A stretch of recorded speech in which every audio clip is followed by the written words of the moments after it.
I couldn't hear anything. Yeah, I don't know. We could hear you, John. Now, isn't But that? he couldn't hear nothing. Hmm, I know that's crazy, right? yeah. I thought it was an airplane flying over you or something. I'm like, what's going on? Yeah, I'm I waiting for am I'm like, outside. I'm waiting for the satellites to change positions so that this way I can get a better signal. mm-hmm. Okay, I well am we back outside though in there. because it's hot. So Okay, yeah. We sorry y'all. We had an issue getting John back on. But we back. Won't he do it? Okay, child of God, make sure your volume is down or you'll start echoing. How do I sound? yeah, You my sound good. volume's down. How do I sound? You're good, John. You sound good. Okay. Can you hear us? Are we live? Yes, and I guess I should have did the testing 1, 2, 3 before. But we good. I think we good. Everybody, I'm gonna ask the chat once we get people back in here. I'm gonna ask the chat. But you guys sound good to me. You know the All trolls right. got a mount up. Hi. You said what? Who, me or him? I'll have to tell y'all something. When we get off of this live. Okay. All right. So remind me. Tanya says it sounds good. Everybody sounds good. Hey, Cool. everybody. After a while, we gonna somebody is gonna mute so we don't I'm on mute. echo. I'm gonna mute too. We gonna let John start it off. I'm gonna talk to y'all too, but we just gonna mute so everybody don't interrupt each other. Well, we can warm it up. Hello, did you got your device, child of God? What's Or you still that? signing in? Did you No, log I'm going to be in? on there from my son's email. Brayden, what's your email? So what? Here, get me on there, and I'll be able to read it, but I'll be commenting under his email. So I'll let you know when I figure out what that is. Okay, cool. All right, John. What's the name of it? Because John, you came up with the title for tonight. This the title for Well, tonight was your idea.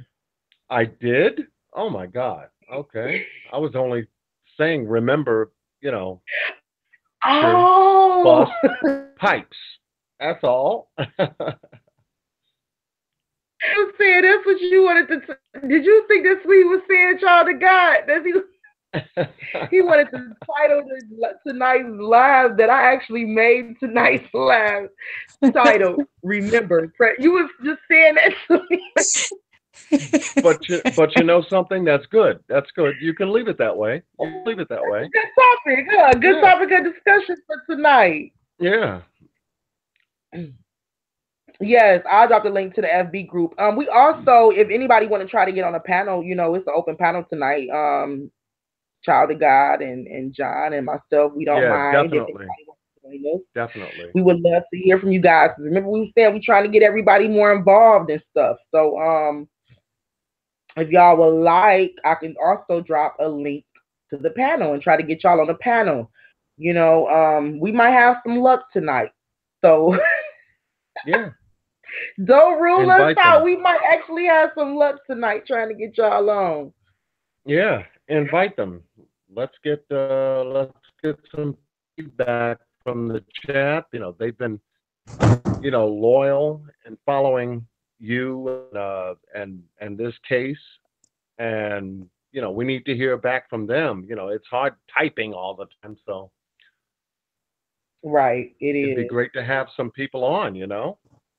Yes, that would be Mm-hmm. useful. I am just going to be able to read the chat, Malika, because I don't want my son's name to come up on the you know what I mean, if I type. So Yeah, yeah, yeah, yeah. I I got can you. read the Yeah, as long as you can read and respond when yeah, you I need can. to. So that's good. Okay. I'm about to get to the discussion group too, so I can drop in there. But I'm trying to wait for a few more people to come on, and we can get started. Because I hate to Yeah, take your time. Take your time. Let them come in. Sure, the notifications are going off, and they're probably finishing up dinner and wrapping up stuff. They probably didn't even know you were coming back on tonight. I didn't even know I was coming back on tonight. Yeah, because you did a great job this afternoon. That's Yep. for sure. Oh, yeah. we was just chatting it up this afternoon. So that's a blessing to hear. You did a good job when you really didn't have no angle, didn't know what you was gonna talk. You was just freestyling. I just wanted to chat with my subs, and I had to talk to you guys. Well, I talked to you guys, but I hadn't talked to everybody in a minute and pointing out some stuff, that I'm sure they probably already came across. But in case some didn't, I wanted them to actually, see what was out there. Well, one thing for sure, they know you are a hard-working woman. That's for sure. That's for Hey sure. man, I hope so. I hope they know that I genuinely love them and I genuinely love Kanika. I genuinely love everything I'm doing. I'm appreciative to y'all. I just hope y'all know that, So that's that. But we gonna talk about Kanika. Enough about me. Enough about me. Amen. I dropped it there for you. Um, John, pressure bust pipes. That's gonna have to be Yes, the it title does. for tonight. Yes, it Guess does. what? Yes, it does. Don't you notice? It's going to start It breaking seemed some like pipes too.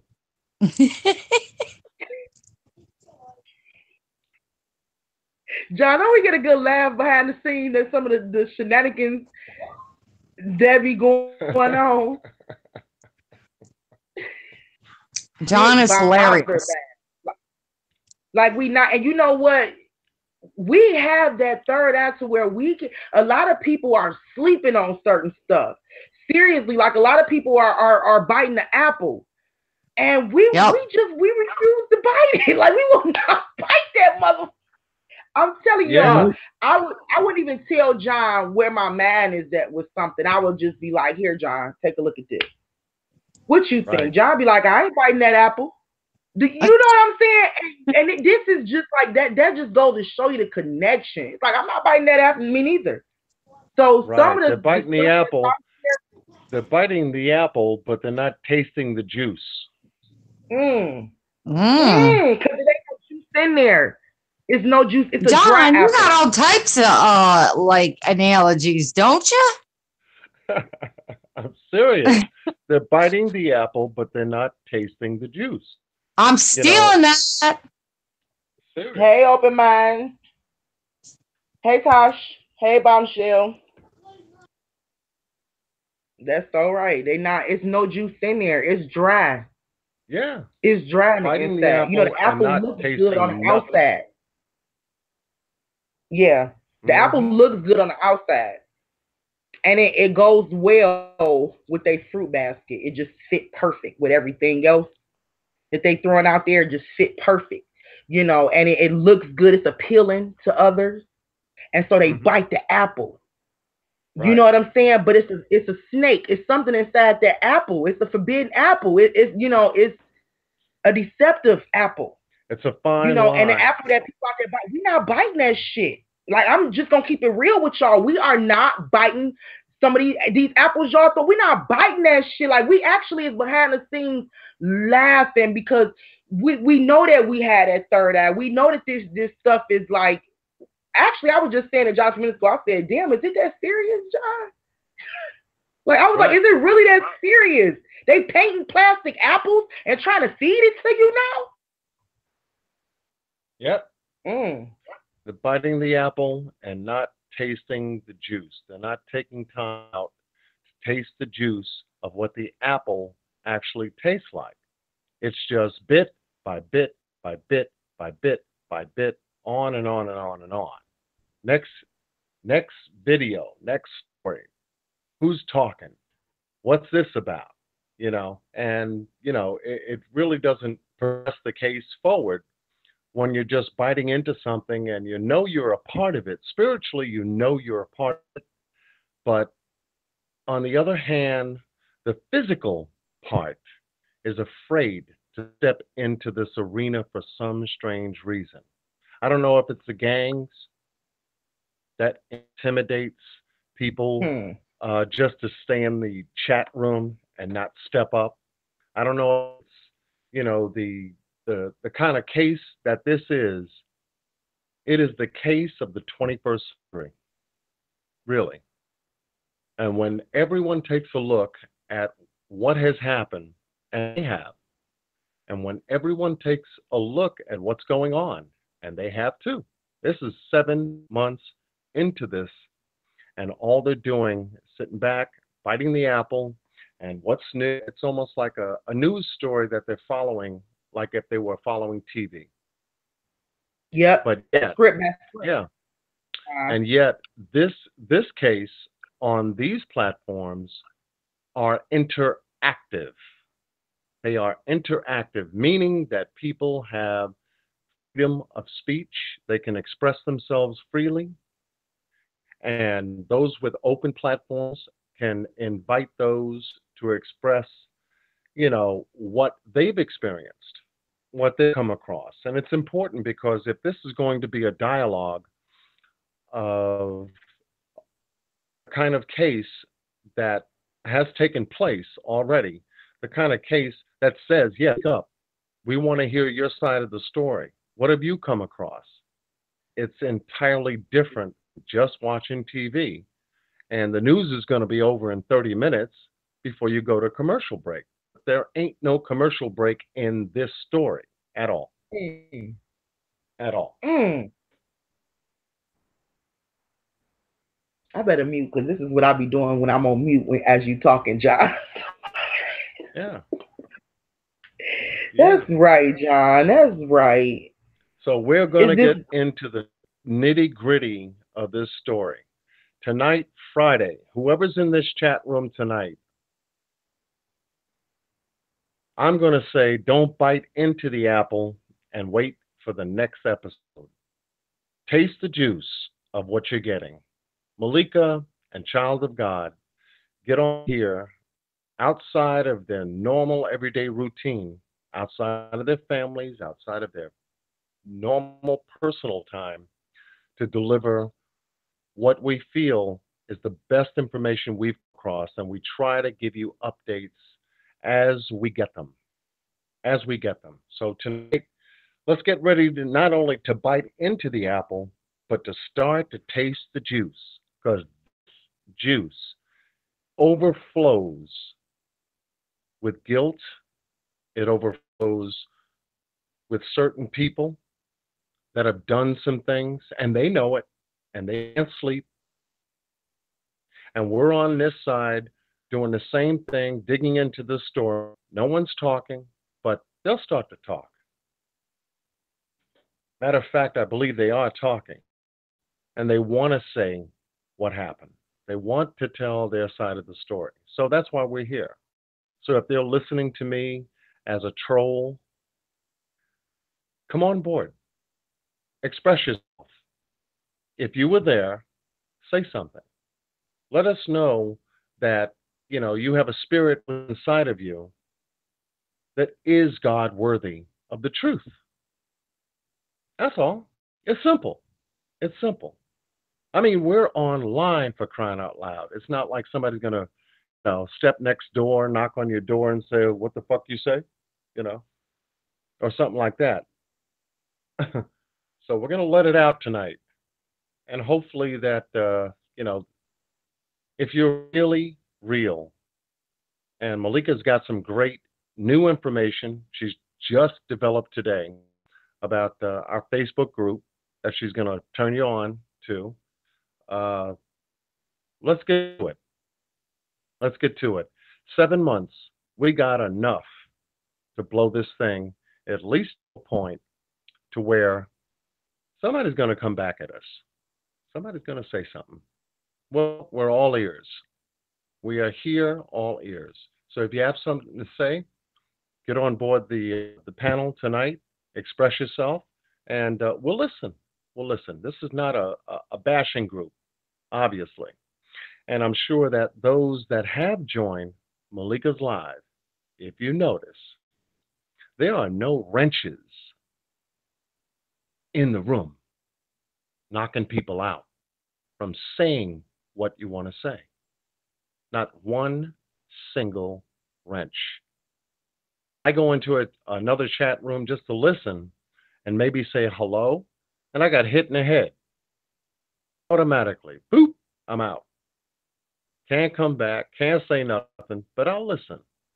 And I think that listening is a very important part, but expressing yourself, especially in a place where you can express yourself, is the best place to do that. The best place.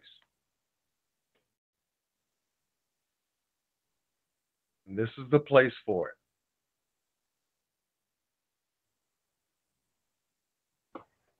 I agree, John. Okay, I'm getting the panel link so I can drop it inside the chat room for y'all in case anybody wants in group. Y'all are more than welcome to come on. We'd love to hear from you guys. You know, I was always told teamwork makes the dream work. Amen. Okay, it's not a dictatorship over here. It's a team effort. And if our dream is to get justice for Kenneka, we need to build a team. Okay. You got anything you want to say, hon, while I'm doing this? Because y'all know I need to be focused on one thing at a time. I can't talk at you going. Were you talking? Yeah, go ahead and talk while drop this. All right. Good evening, everybody. We are, as you know, we're working hard behind the scenes, try to get this case reopened. Like I said before, I'm not going to give you details on how we're going to go about that. I will just say a few laws were broken, and one of those was federal law. So, you know, that is going to be our way to get the case, you know, looked at by somebody else, reopened. So we got eyes on everybody. We got eyes on everybody. I may not say nothing in other people's live chats, but I'm peeping. I'm always looking and listening. I'm blessed to be able to work with John and Malika for Kenneka because, you know, we are her voice. She needs a strong voice. We don't need no games. We're sick of the distractions. We've had 7 months of distractions, and quite frankly, I'm over that. We ain't here for it no more. What's that? I said, we not here for it no more. No, we are not. I'm so over that. So, you know, we know what's going on. If you don't know what's going on, you know, 7 months later, then I don't know what to tell you. But we know what's going on over here. And we're working hard to get this, just bring this case to the light again and get it reopened. This is ridiculous. So, and we will. That's a fact. So we'll, you know, when that happens, you guys will know. But we're working hard. Yeah, and it ain't no cutting corners. Like, you know, we don't have anything personally invested into this. You know, we don't have no dog in this fight. You know, I don't have no nieces and nephews involved in this crime. So from top to bottom, from the, you know, from the person that called her and invited her, and it was a setup.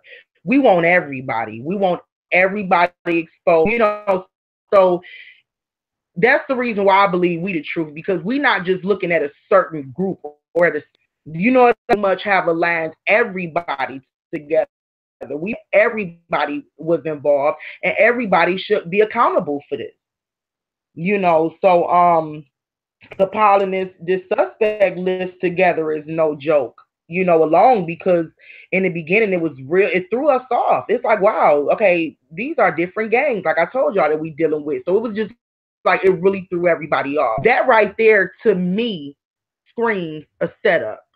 You know, just the way things were set up, you know what I'm saying? If you pay attention, like we done went over plenty of details about this party. Okay, and just considering all the details, it screams setup to me all day. You know, so I'm like, from the person that was involved, from the people that was involved in the setup, to the people that was involved in the cover up, you know, to the police department that was paid off and didn't do they job legally. I think everybody should go down for this. So that's the reason why I kind of like, I appreciate this platform and working with you guys too, because you guys feel the same way. You know, we not half stepping it. We not just looking at a certain person or a certain group of people. You know, I know it's been said, but no, we not. We actually started with the gang because it started there. You know, and we believe that it will be a domino effect. We believe that pressure busts pipes. Okay, and we believe that some of these people, they're not as strong as they make themselves out to be. We believe they're suffering right now. They feeling the pressure right now. Some more pressure. We're going to keep applying pressure until their ass is cracked. How about that? Let's get it. What's up, everybody? What's up, chat? I'm sorry, y'all. What's up, Lakita, Nana, I see y'all. Lele, good information. Lele, you got a bunch of stuff. That was good looking out. Janae. Okay. What's up, everybody? We are here. Y'all see the topic, pressure bust pipes. So we just gonna put some pressure, apply some pressure. You know, and we're gonna keep doing it. We're gonna keep doing it. No, let me tell y'all something. I don't know about these other weak people out here. I don't know. But I've already told myself and already had this conversation with myself, like, bitch, you a rebel. And I'm not scared of nobody or nothing. You know, all my days of out here fighting and my training at the gun range may have led up to this moment right here. I'm not afraid of nobody. I'm a rebel, and it's whatever. So at that point, I'm just trying to let y'all know, okay? The point where I'm at right now, I'm ready to do whatever it is that I'm called to do, whatever it is I'm sent out here to do, with no fear for nothing or nobody. I'm just telling y'all. So please understand that, you know, and I'm only aligning myself with rebels. And I'm talking about real justice-seeking rebels. And if y'all are for that, then hey, that's what's up. If y'all not, then y'all at the wrong place. That's just the bottom line. That's just the bottom line. Hey, lovely Shauna. So I just wanted to go ahead and get that out there. Malik ain't scared of nobody or nothing. Okay, I'm ready to take down a system if I have to. Before I even started doing this shit, I was already ready to take down a whole fucking government if I had to by myself single-handedly. I'm just saying, I don't care. I'm ready to do whatever I gotta do to get this truth out here so this baby spirit can rest. Ain't no punk over here. Hey, let me put an S at the end. Ain't no punks over here.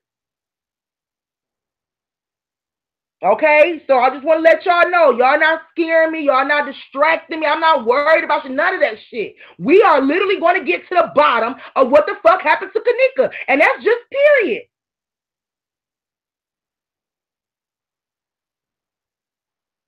Shit, I won't rest until we do.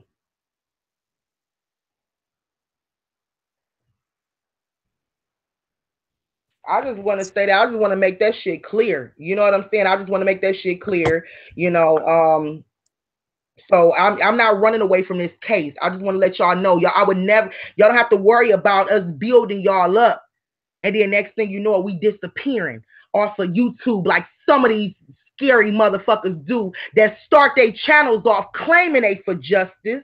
Then they build a fucking platform. They build a sub. They make money. They sell products. They promote music and dentures and shit. And then next thing you know it, they asses is gone. No more Kanika videos. You ain't got to worry about that over here.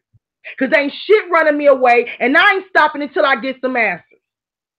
And I'm pretty sure the people that's rocking with me feel the same way. And I ain't selling shit over here to y'all. If anything, I'll bless y'all with something. Because it'd be a blessing. I'm not scared. I ain't afraid of no man. So I ain't afraid of shit. And I'm straight up coming at this thing in full fucking force. Period. And I'm actually trying to contain myself so I don't start calling people out for no motherfucking reason no more. Do you feel what I'm saying? That's how deep I'm into this shit. I'm into this shit with my heart, my soul, my spirit, period. I ain't going nowhere until we see justice for Kanika. Who with me? Drop J4K if y'all with us. Period. Amen. And we ain't talking about no clown shit. For views. I can care less about views. I ain't even been on my other fucking channels. I really rock with this one. Why? And I only got 200 subs. Why do I rock with this channel more than I do I got a channel with 2,000 subs. I don't rock with that channel. I got another channel over 500. I don't rock with that channel. This one right here, I rock with y'all because I feel like I can be, it could be a heart-to-heart thing. You know, with y'all. And I don't care about how many views I have. We got enough people, that's fine. But what I believe God is doing right now is he's anointing this small group right here. Okay, and he's filling us with knowledge, wisdom, and understanding. And next thing you know, at those other groups, the restrictions and all that shit gonna be taken off of them, my other channels. And then we're gonna be able to go live with a lot of subs and shit and wrenches and shit coming out with bombs, sharing video.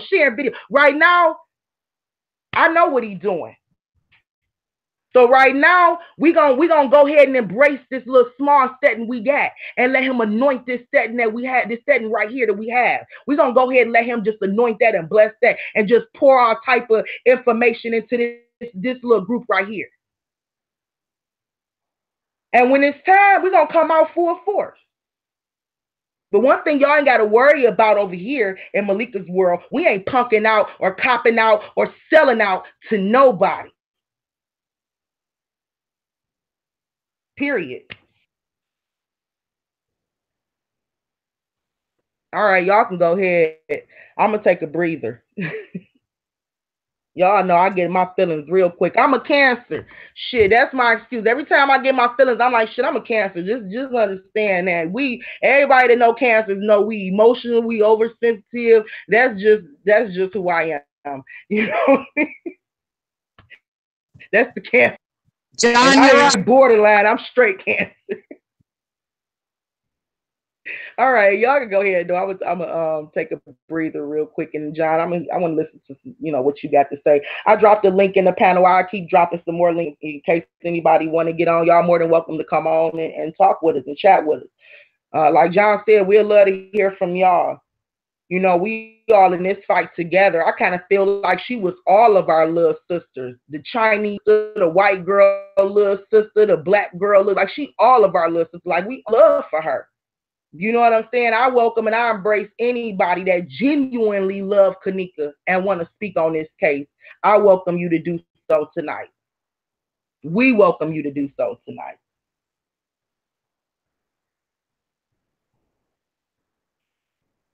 John, or Child of God, one of y'all come on while I try to it's John's get this link in there for them. Well said, Malika. Well said. And what Malika said applies.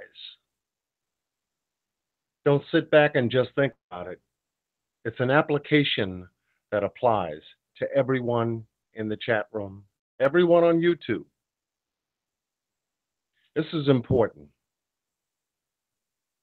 It's not just your everyday kind of story. So with that said, yeah, pressure busts pipes is tonight's topic. And so guess what? We kick it up 5 notches, increase the pressure, because we've got some information about that pressure that's going to start bringing some pipes. Now, we're coming out of winter, going into spring, wherever you may be. You may be in New York, Chicago, Detroit, Florida, California, Texas, or anywhere in the United States listening to this live. And that's great. We already covered a lot of information about the beginning of the story, where it came from, how it evolved, and where we are 7 months later. So, is there anything new about this case that we can tell you about tonight? Is what you may be asking. Well, my answer is yes, we do. But I'm not going to tell you real quick. Everybody goes, oh, I got a video I want to show y'all, and it's going to be real quick. Come to think about it, you turn around and it's 2 hours and 30 minutes long. How real quick is that? And it's only real quick to get clicks, hits, views, subscribe, go to Patreon to support. I want you to let those words sink in. Hits, clicks, subscribe, go to Patreon. Because if you've heard those words before, you know who they came from. All you got to do, that scratch pad, write down their names. Who's asking you for money in support of a case that's so blown wide open right now? After 7 months, you don't need to donate a damn thing.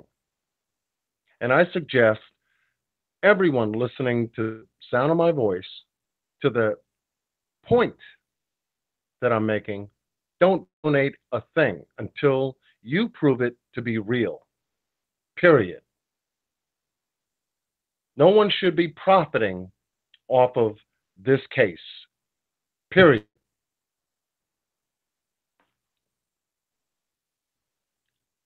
There's no money exchange here. There's no bank here. No one's looking for a mortgage or car financing or credit card application.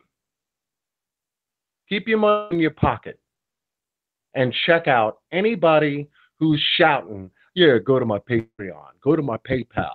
Oh, we got shirts, cups, bops, hats, clicks, hits, and misses, whatever. Keep your money in your pocket, people. This is not about money in somebody else's pocket.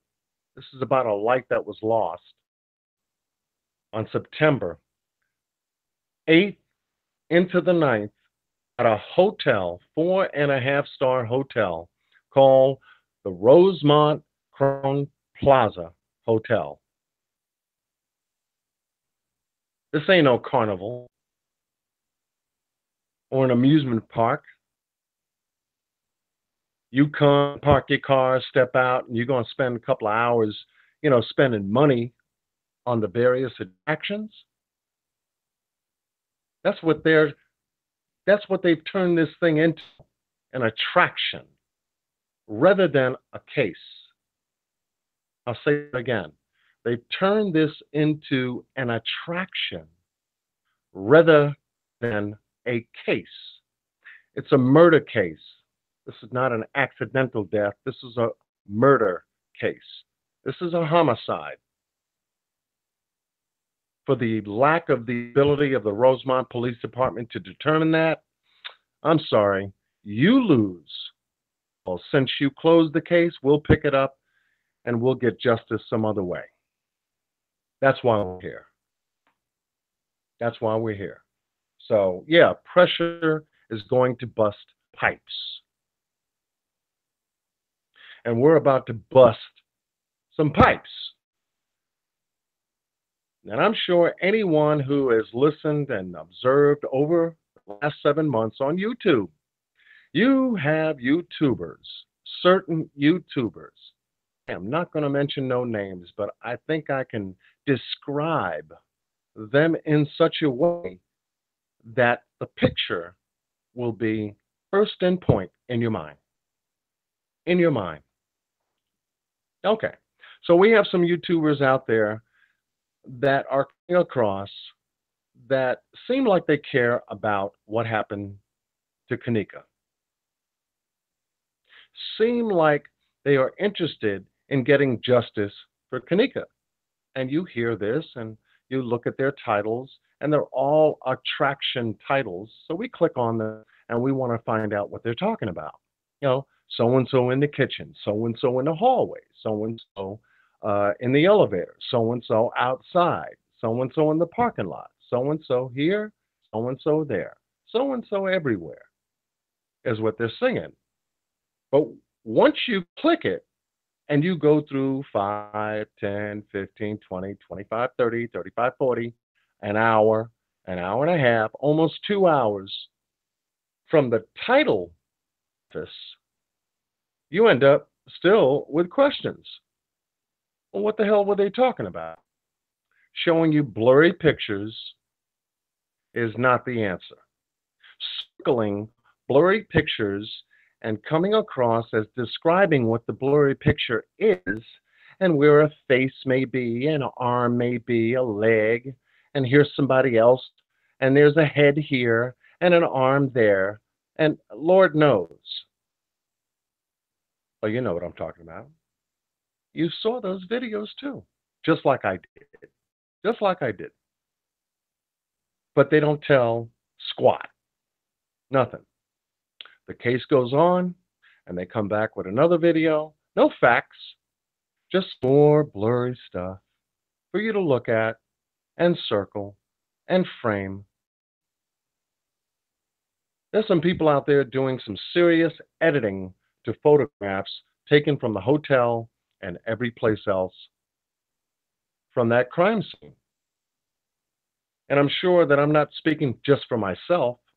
I'm speaking for everyone that's witnessed the same thing or experienced the same thing I have. I mean, it's not news. It's just an everyday application to where these folks, are relying on you to click their stuff and pay attention to them.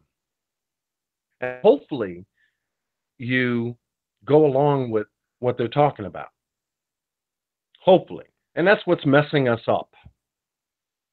That is exactly what is messing us up. No detective or anyone looking at the case with common sense, even a parent, would look at a child telling a story about where they've been overnight and they're coming in at 8 o'clock in the morning after spending the night on a Saturday, hanging out with their friends. The parent's question is, where were you when they came in 8 o'clock in the morning? And now we listen. And now, whatever the story is, we pull the bullshit out of the story real quick. Okay? And then we evaluate what to do. So that's what we're doing tonight. We're evaluating what to do. Well, in where I come from and the education that I have, evaluate all the way through. All the way through. Now, you may not be a parent yet, for those of you in the chat, and that's fine. As a single, it's something for you to evaluate anyway, because you're doing evaluations throughout the course of your life anyway. So the best evaluation is a self-evaluation. How am I looking at this? What questions am I asking about this? Am I looking at this right? Is there a benefit of some sort as the outcome? You've asked yourself those questions before, so I'm not telling you anything new. But yeah, questions lead to answers. All evidence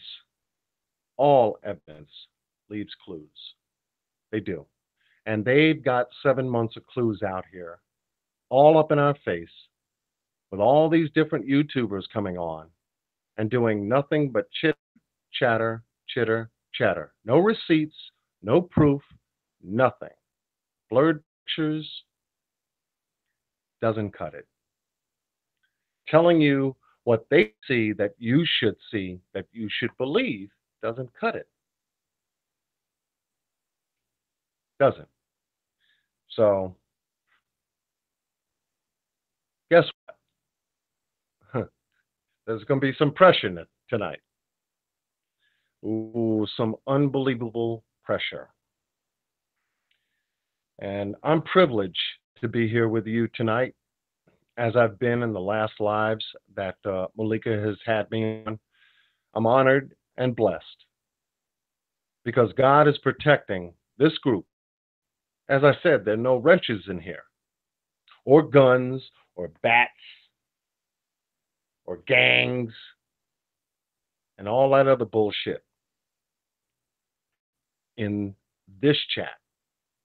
If you've noticed, go to some of those other chats and you'll notice there's a pile of damn wrenches up in the chat room.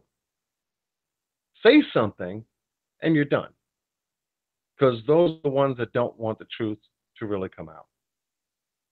You know, if it's freedom of speech and you have the right to express yourself, there shouldn't be a wrench or a gun or any kind of intimidation to not make you want to express yourself. But in Malika's chat, on her live, every live since I've joined, there have been no wrenches. Not one. Not a one. Because Malika is coming from the heart. Child of God is coming from the heart. I saw the same things I did too. No wrenches, no intimidation, no bashing, no negativity, none of that. Now, why is that so? Why is it we can exist in the same field but yet have the opposite happening in other fields in the same area? Well, it's very simple. Some people that don't want you to know what's up, what's happening. And they make themselves blatantly clear. All you have to do is listen and just watch what they put out. Listen, watch what they put out. Because you know, I don't need to tell you though, but you know a bullshit story when you hear it. Tonight is going to be a little bit raw for me because over the last couple of lives, I presented information, you know, from the beginning all the way up until my last live. Evidence leaves clues as best as I could. So tonight I'm just going to just flex a little bit. I hope you don't mind. I hope you don't mind. Everybody in the room say, uh-oh, John's going to flex. I wonder what he's going to say. I'm going to flex. I hope you don't mind. Because, yes, what Malika said is true. 7 months, and this is where we are. 7 months, and we're still digging into this. 7 months, and this is the end result so far. Well, that's about to change. And it's starting to change for certain individuals that have been around for the last 4 or 5 months, give or take. Last 4 or 5 months. Just the last 4 or 5 months. So for those of you in the chat room tonight, I cannot see you. I can't see your comments. So Malika is just going to have to, or Child of God, is just going to have to be my eyes in the chat room tonight because, you know, the shit's up. The shit's up. We're going to start breaking down some pipes. And it's not out of anything being frozen either. It's just going to be out of pressure. Because enough is enough. Enough is enough. We've heard about room 926. You want to get started? Put a 1 in the room. Let's get started. Help me out. Let's get started. Put a 1 in the room.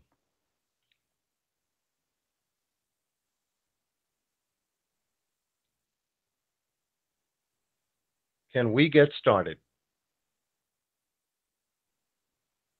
Do we have ones, Malika, hitting the room? Yep, they falling. They falling. Give John some ones, y'all. He said if y'all ready for him to get down and dirty, get raw. We was actually commenting. We was saying that we love when you flex, John. We was like, get him, John. Everybody dropping ones. Go ahead. We with you. Okay, thank you. Yeah, let's get started. After 7 months, we've got enough information and at least the supportive evidence to start to realize that this story has taken a drastic turn. A drastic turn. This wasn't just someone whom the media and the hotel and the police said someone walked into a freezer. We didn't believe that from day one, and we don't believe that to present day. All right. So for those of you who dropped a 1, thank you, because you're in support of something very important. Nika's counting on us spiritually, counting on us. She's brought us together to give her a voice as to what had happened to her.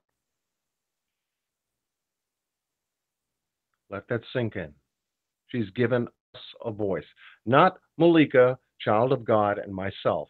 No. She's given all of us a voice. All of us. She's trying to let us know what happened to her. And that's why we're so vigilant in looking at everything and making sure it passed the test of time and the scrutiny to a point where either it becomes a fact or it's bullshit. 90% of what's on YouTube is bullshit regarding the Kenneka Jenkins case. It's just for hits, clicks, subscribes, Patreon, and PayPal.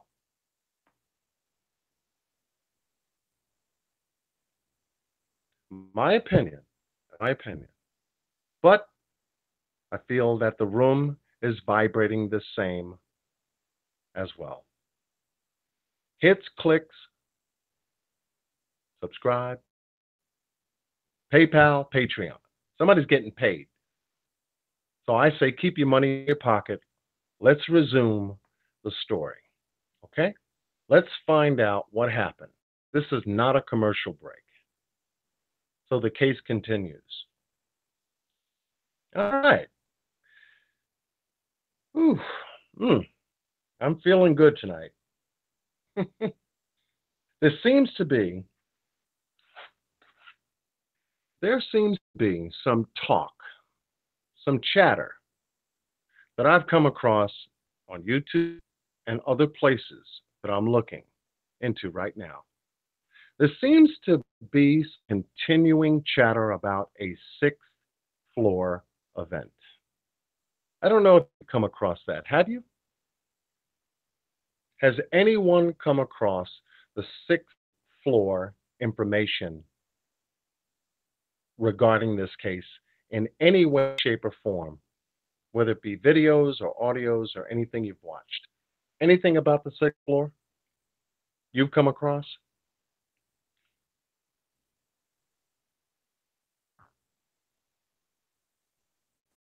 Yeah, I certainly have. This 6th floor is becoming more and more target than the 9th floor. And we're starting to learn a little bit more about the 11th floor as well. We've been back here over the last month or so digging into this stuff. But the 6th floor seems to be a very special floor. I wonder why. And there seems to be some talk about this sixth floor on the internet? Where does it come from? Well, I think I told you in the last live or the previous lives that I was on, I first found out about a sixth floor deal from the Advised TV YouTuber. Has anyone gone back to check that out? I hope you have, because it mentions the sixth floor.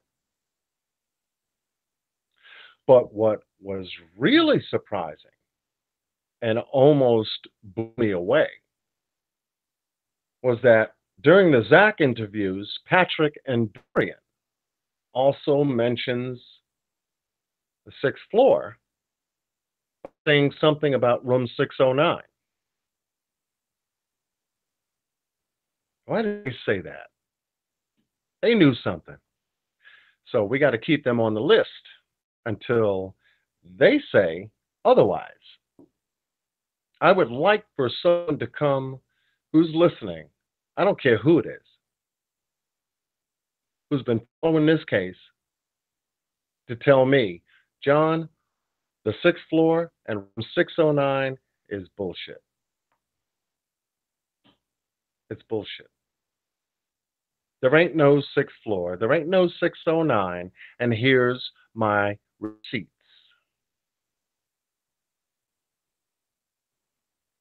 Other than that, guess what?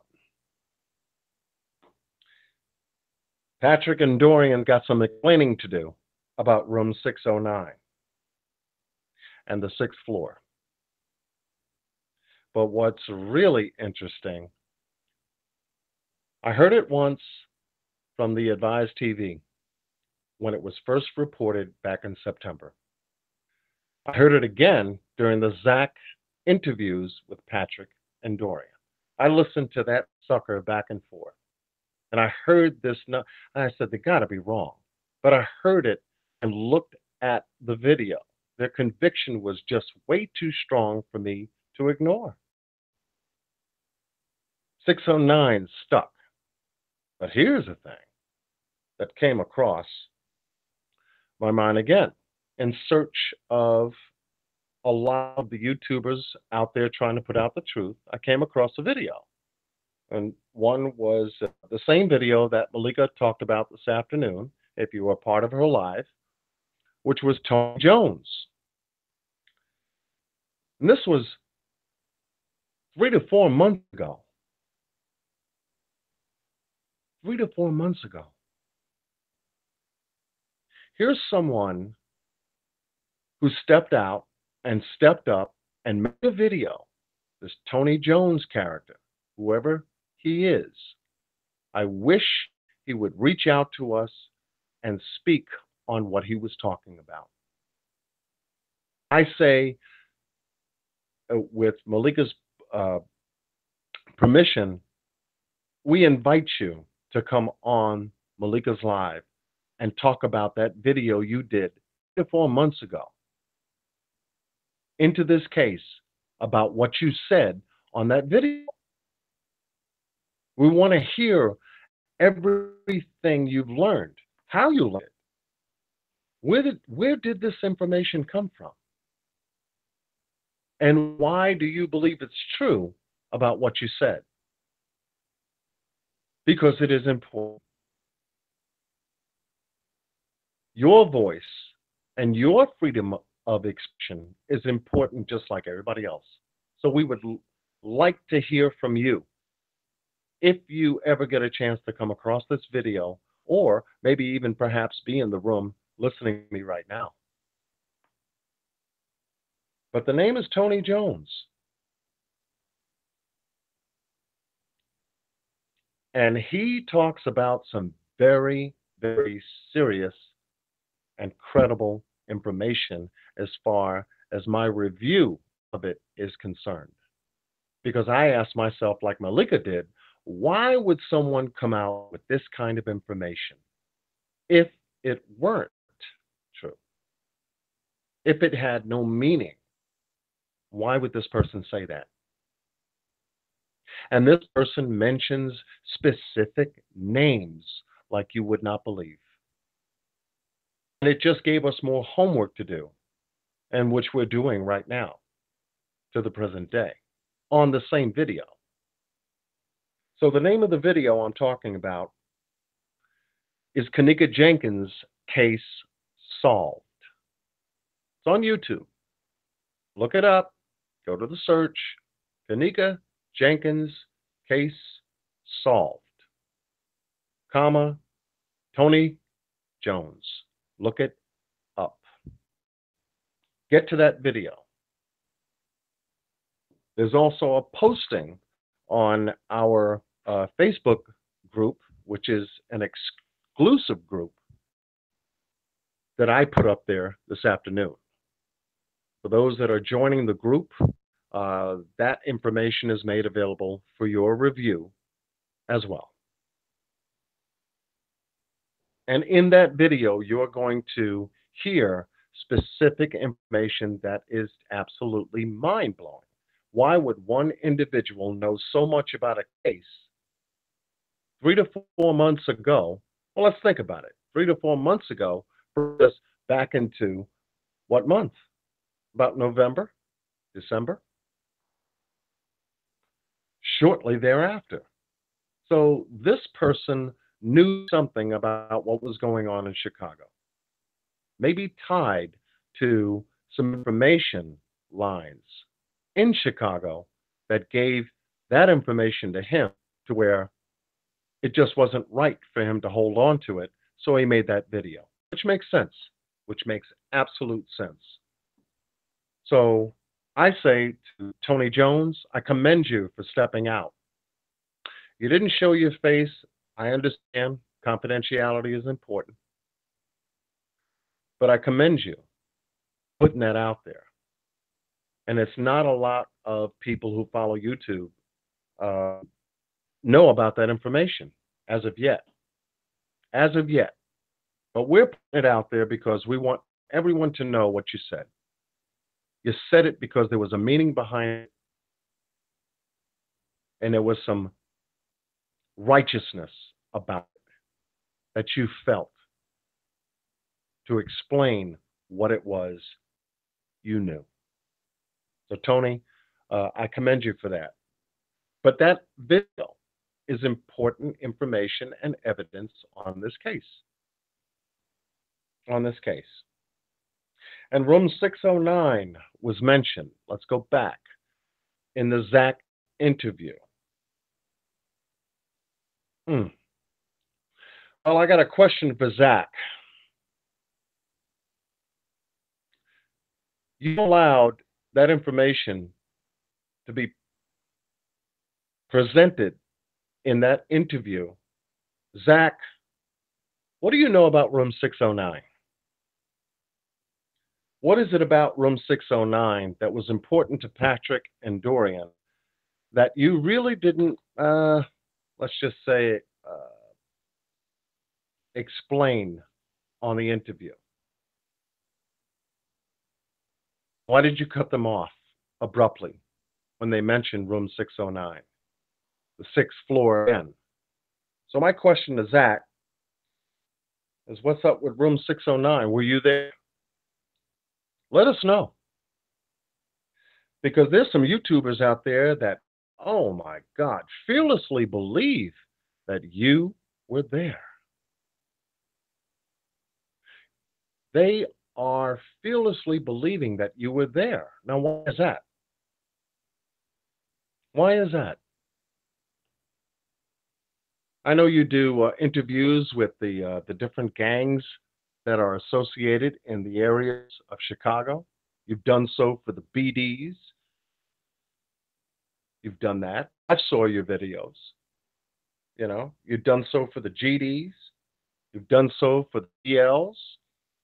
And you've done so for many other fractions that are out there in Chicago. I mean, they need a voice too. So what I'm saying is, what you're doing is not wrong, because how all that was created needs to be explained so people can understand why we have gangs in the first place. And that makes sense. Makes sense. That makes sense. But if you're condoning what they do, well, Zach, you need to answer to that. You need to answer to that. And most people have on YouTube and on the internet and Facebook and other places have said something about Chosen being there. And we know where he came from and what he was doing on YouTube or tried to do. That shit failed. Marco, you're still online. What happened to Kanika, man? I thought you guys were involved in the Kanika Jenkins case. What in the hell are you guys talking about? What are you guys talking about now? Chosen? You're throwing him under the bus for some bullshit that what? What is that? You guys are comical doing what you're doing.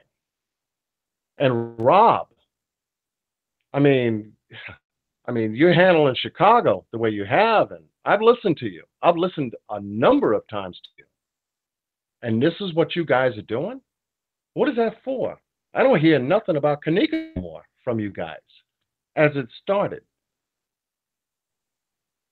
I used to listen to you guys with an open mind, and I did, thinking, oh, there's some brothers out there that's really out there for Kanika Jenkins. What happened to her? Damn, that's good, because we need that kind of representation in Chicago. But what it's turned into, the damn disappointment. You start off with a guy called Chosen, and you got his back, and you guys were doing great. Now, you flipped it inside out, and now the whole thing is bullshit. You're looking to throw him under the bus, and you have thrown him under the bus and took over everything else. Now YouTube has got to listen to is you, going after him, just him, and more people than that. I think you should widen your scope. I think you should really widen your scope. But then again, too, why is this happening? Was Chosen, Marco, and Rob there for some reason? Was they there too? And all this fuckery and trickery and bullshit meant to throw somebody else under the bus? Well, you know something? If Chosen was there, his ass is already in a sling. He's in a sandbox. That's fine. But with you guys just drilling on him, you're also telling us something about you too. Some other serious YouTubers are asking the same questions now, if you notice. If you notice, they're asking the same questions about the people presenting ops toward Chosen right now. And fire is getting lit up under it. There are more and more people paying attention to the YouTube scene when it comes to the Kanika Jenkins case than ever before. This is 7 months. So yeah, they're tuning in. They're tuning into the real because the fakery and the shit is starting to appear. It's floating right up to the top. Like the cream of the crap, maybe in a coffee cup if you pour too much cream. It's just a bubble on top. So you got to stir it in to make sure it mixes well. And that's what you guys seem to be doing, stirring it in to make sure that it mixes real well. That's what it seems like to me. I don't know about anybody in the chat, but I do know that that's what it appears to be. Appearances are something else. They come in 4 different ways, 4 different kinds. Things are the way they appear to be, or they neither are or appear to be, or they are not, and appear to be, or they want to be, but yet are not. Appearances are four kinds that came from an ancient Greek philosopher way back in the first century, and it just makes sense. Well before Socrates and Plato and all those other guys. But he said something about appearances, and I'm starting to see what he was talking about because they're showing up now on the internet, on YouTube, under the title Kenneka Jenkins, dot, dot, semicolon, and then whatever title you're throwing out there. But it's not about Kenneka. It just seems to be about somebody else. We don't care about somebody else. You can talk about Chosen all you want, but let me stop for a minute. Let me take a pause. Malika, if you can step up and let me know how the chat room is responding to me. I can keep going. You know me. You sound like me. I can keep going too. There's so much to speak about, John. But yeah, you want me to answer some questions or read some chat? Not answer questions, but read the comments. Any response, any questions? But we're just going forward on it.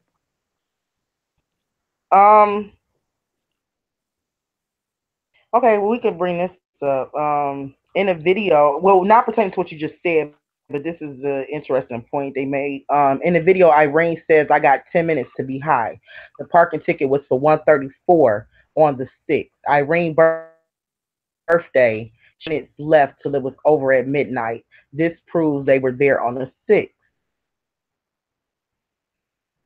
So, do you have any comment about that?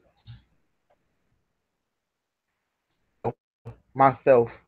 So, please drop the link. Go to the Facebook discussion group and drop the link in there. I didn't see that video, so I actually don't know what you're talking about, me, myself.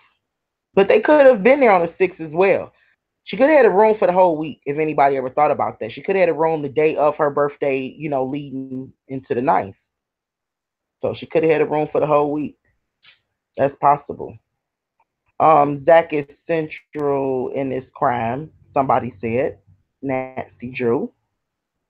How do you feel about that? Zach being central in this crime. What was the question or statement? She was basically saying that Zach is like central in this crime. I believe Zach is neutral. Zach is neutral. If you go back and watch any of Zach's videos pertaining just to the Kenneka Jenkins case and listen to how he explains himself, that's all you need to do. All you need to do. Facial expressions, the words, voice tonality, inflections, tension, everything. It seems like he was coasting on this for hits, clicks, and subscriptions, as well as anything else that he's behind.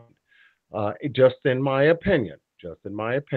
But he threw himself out in the forefront of the story because he knew how big this stuff was, especially when it came out in the media and in the public view. And once it hit Facebook, because that's where Irene's video showed up, he knew something about that video that he could grab and try to get a story on, which makes sense because he does stories on Chicago and New York and any place else.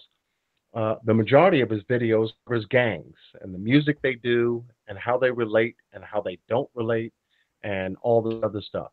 I mean, great information, but just go back to the Zach source, I like to call it, the Zach point, and find out what came about him, because he's all over the place. And for him to hold a neutral position amongst all of the gangs and do interviews and things of that nature, puts him on the inside. So I don't doubt very much that he didn't know what happened at the Crown Plaza Hotel that night. I do not doubt it.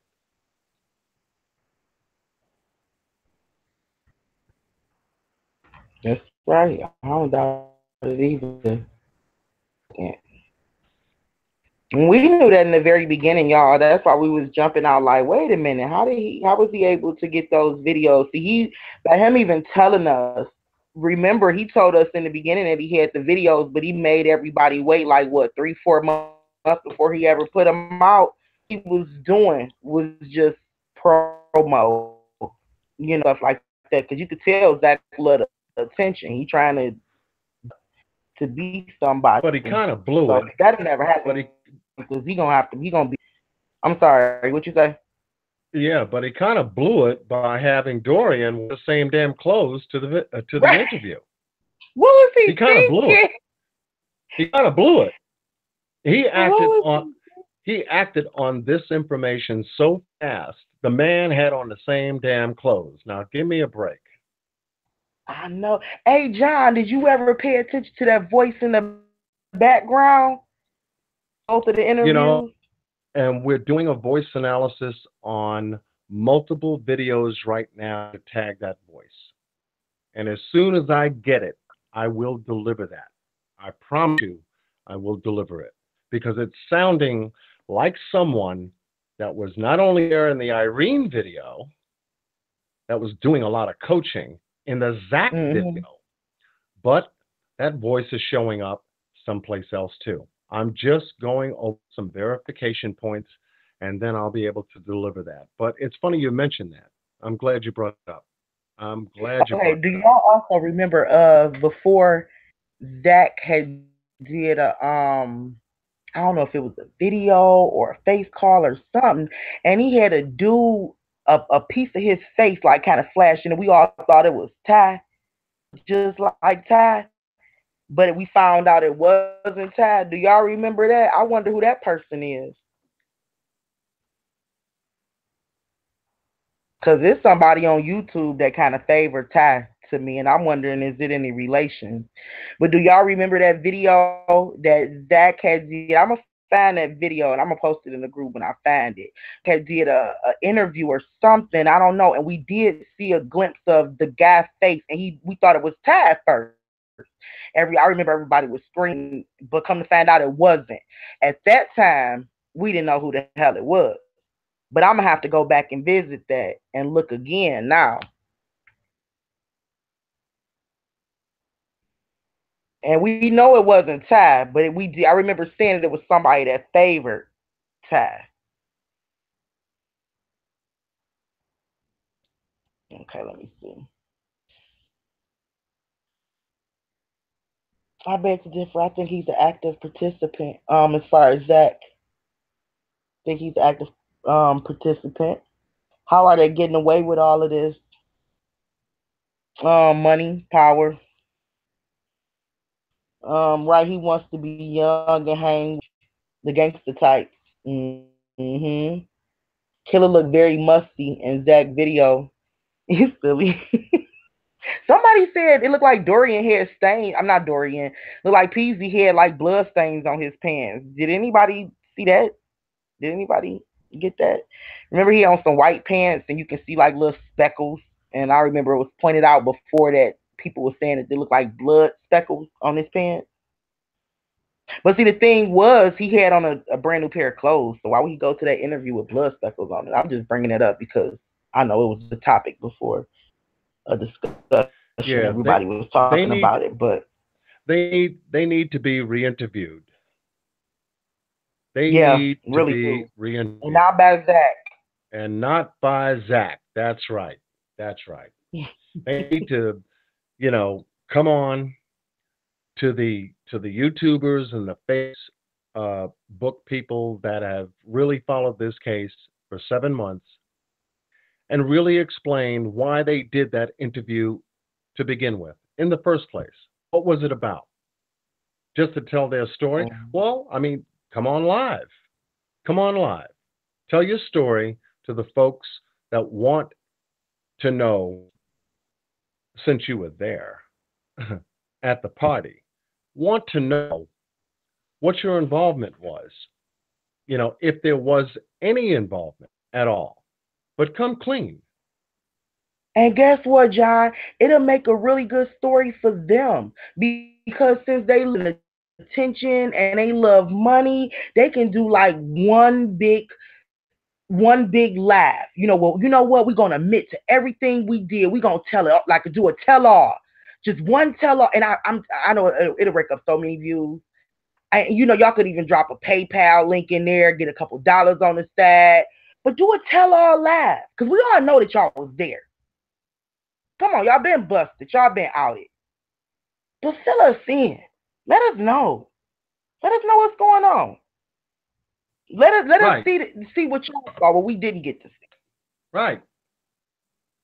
Yeah. I mean, if they're professing some kind of innocence of any kind in that Zach interview, well, I mean, okay, you're innocent.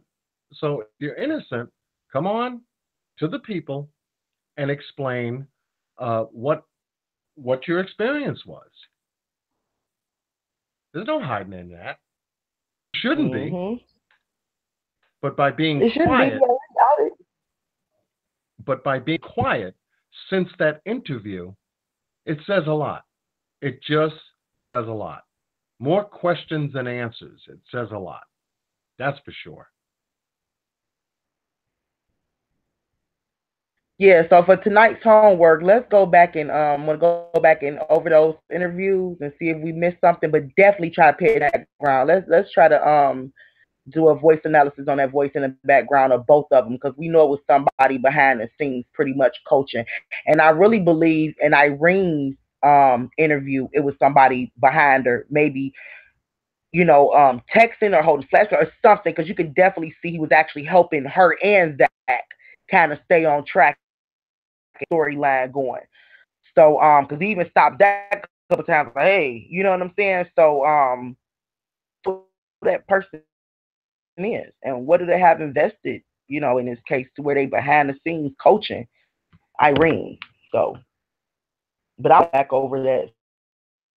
And let's make that a homework assignment for tonight to try to break down these live interviews. I know we didn't see them a dozen times, but hey, you can always find something new. If we just go back in and search it with our heart, I believe we'll find something new. And definitely let's try to pay attention to these voices. Like John say, voices really matter in this case, y'all, because we don't have a lot of face. And then the faces that we have is blurry. You see what I'm saying? So voices matters. Okay? We wouldn't have never known the other clowns was there hadn't we not listened to the voice or caught on to the voice, correct? All right. Voices matter, y'all. That's right. That's right. That's right. So what I'm saying is this, and maybe this will clear some of the skies for certain people. I'm going to say this. From what I've seen and what I've come across in the various different videos that I've reviewed, I'm going to say this. Irene, if you're listening, I do not believe you had anything intentional in mind at all that night to hurt Kanika. Now, you heard that. Monifa, I do not believe that you had anything to do intentional that night to hurt Kanika. And Bree, I do not think that you had anything intentional to do that night to hurt Kanika. Shemaya, the same thing. I do not believe you guys had anything to do intentional to hurt Kanika. I believe that what happened happened in the moment. And this is just my opinion. Just my.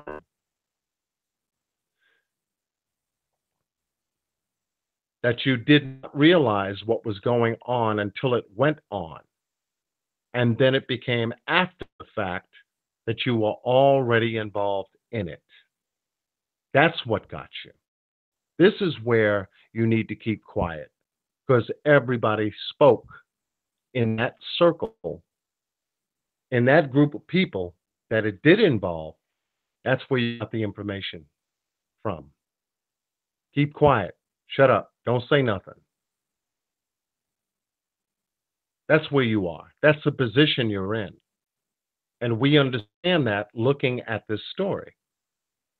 You guys really had nothing to do intentionally with the death of Kenneka Jenkins. I want to make that very clear so people can begin to discern what really happened that night. Ty is still questionable because of his gang associations, in my mind. Okay? Patrick is still questionable about his gang associations, in my mind. And all of the people that showed up between 1 and 3 a.m. that morning, that Saturday morning, that early Saturday morning, in cars coming from various different places to that same kickback, lickback hotel party that Irene had at room 926 at the Crown Plaza. Now, all that is questionable, and we are deciphering all that information right now as to the reasons and motives why they showed up. And it's just not a birthday party. I'm sorry. It's something else. It's something else. So that's what I wanted to say, just to alleviate some of the pressure that may be on people that may not be sleeping good at night.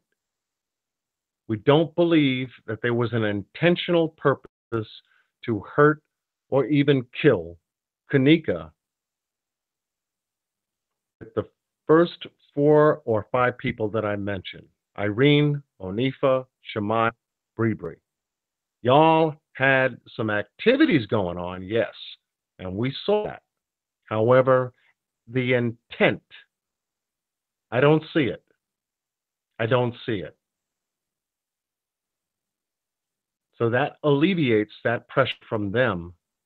For anyone who's listening in the chat and for anyone who may listen to this discussion afterwards, someone at least said something to clear your name, at least the intent of the harm and the death of Kenneka Jenkins at that time.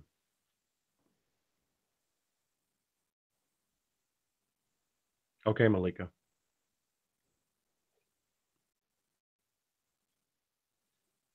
That was good. That was real good, John. And if they don't speak up, they're gonna always have that demon on them. They're gonna always have that guilt. And that's not a good feeling. To have that following you and hunting you for the rest of your life. Man. Okay, so I'm gonna read some of what the chat is saying. Child of God, I dropped the link for you. Oh, okay. So you said you're just hanging in the chat. All right. Oh yeah, John, Child of God got disconnected. And she said she's gonna hang out in the chat for a while. Yeah, I saw that. Okay, so they okay, I know if you saw that. There's a lot of talk. And I really don't even know if I really want to entertain this, but I'm gonna let you actually answer this and let you speak on it. What do you feel about the prostitution? You know, it's a lot of talk about being involved with prostitution and possibly Kenneka being involved with prostitution. Can you just speak on where you stand with that?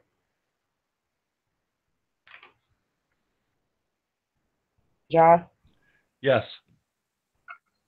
Yes, I hear you. Okay.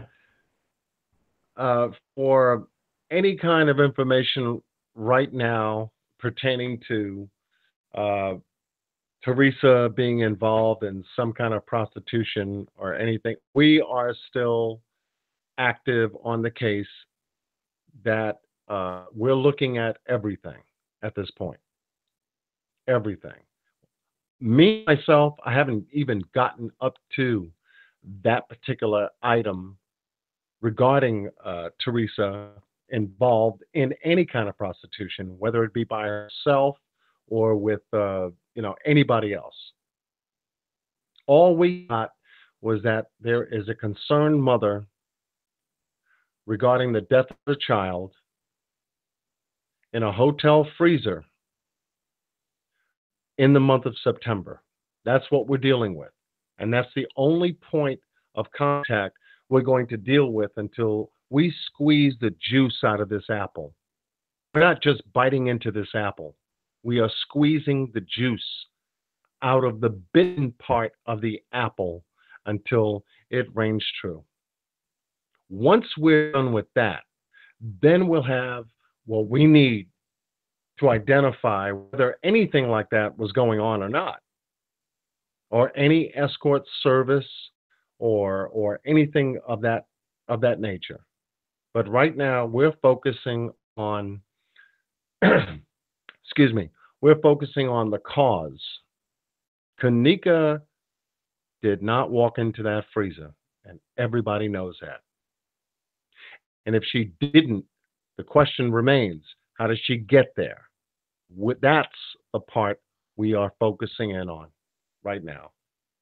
How did she get there? And we're looking at everything. And there's nothing that we've come across that says in any way, shape, or form that she walked into that freezer. Andrew Holmes, he's an old guy, he got bad eyes, whatever. He thought he saw it, but whatever. He's gone. But what happened to the protesters? Where are they at? What are they saying? Are they still on the case? That's my question. If it was so important for them to do what they did over, 2 to 3 months of them protesting, where are they at? What conclusions have they come to regarding the case? I haven't heard nothing. Are they sticking it out like they said they would? I haven't heard nothing there either. And it just seems like everyone that pops up being all serious about everything about this case, it just seemed to slide in, slide out, slide in, slide out. And it's the same thing with Chosen, where he slid in and it was all about Kanika, and then all of a sudden that narrative changed. Just slide out. Now you got somebody else that took his place. All this sliding back and forth and if and this and all that, it's bullshit to me. It doesn't pertain to the case at all. So I say, well, keep sliding in and sliding out because everyone's watching, including me and Malika and Child of God, Nancy Drew, Siobhan, Coffee and Cases. A number of people have been watching this. You know what I'm saying? And we're going to continue to watch this. And it's not just Malika. It's not just Malika. Don't watch that bullshit. Yeah. It's not just Malika who's watching it. It's other Malika don't watch YouTubers. The bullshit, Josh. Yeah. It's bullshit. It's bullshit. Malika don't watch the bullshit. That's when you wrong at. They don't get my view. I'm sorry. So yeah. Send me there. I don't entertain the bullshit. I'm telling y'all. I don't.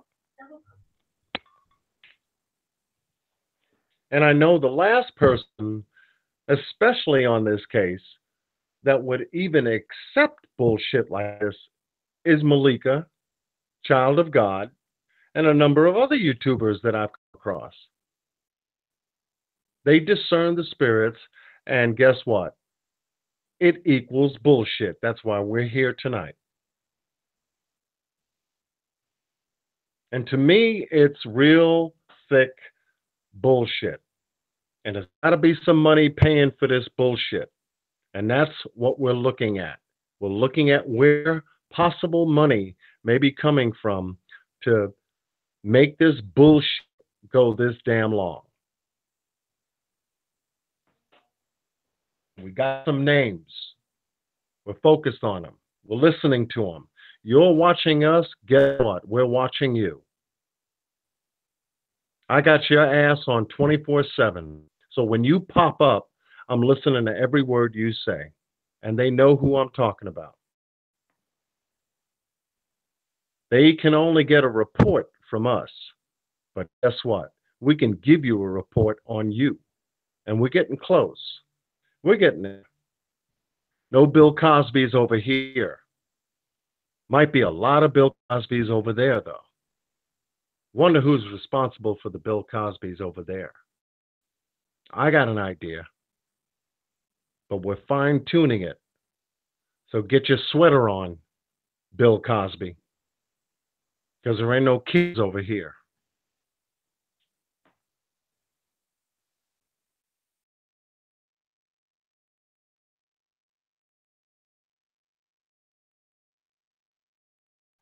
John, did you just say get your sweater over here, Bill Cosby?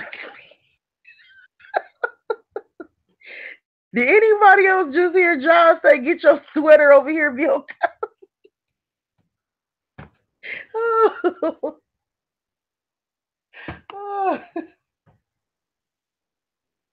Get him, John. He said get your sweater over here, Bill Cosby. The chat is crazy. No kidding. No kidding. Ain't nobody wearing no damn sweaters over here. Ain't nobody wearing no damn sweaters over here. We ain't wearing no Bill Cosby sweater. Nice and warm, Mr. Rogers neighborhood bullshit. No, ain't nobody wearing no damn sweaters over here. We've been hot on this topic and this subject for the last damn 7 months. I'll be cold. Y'all better not be cold because John said we ain't wear no damn sweaters over here. Use a jacket or some shit, a pullover, because John said we ain't wear no sweaters over here. And he mean that shit, okay? Oh, John, you have me cracking up.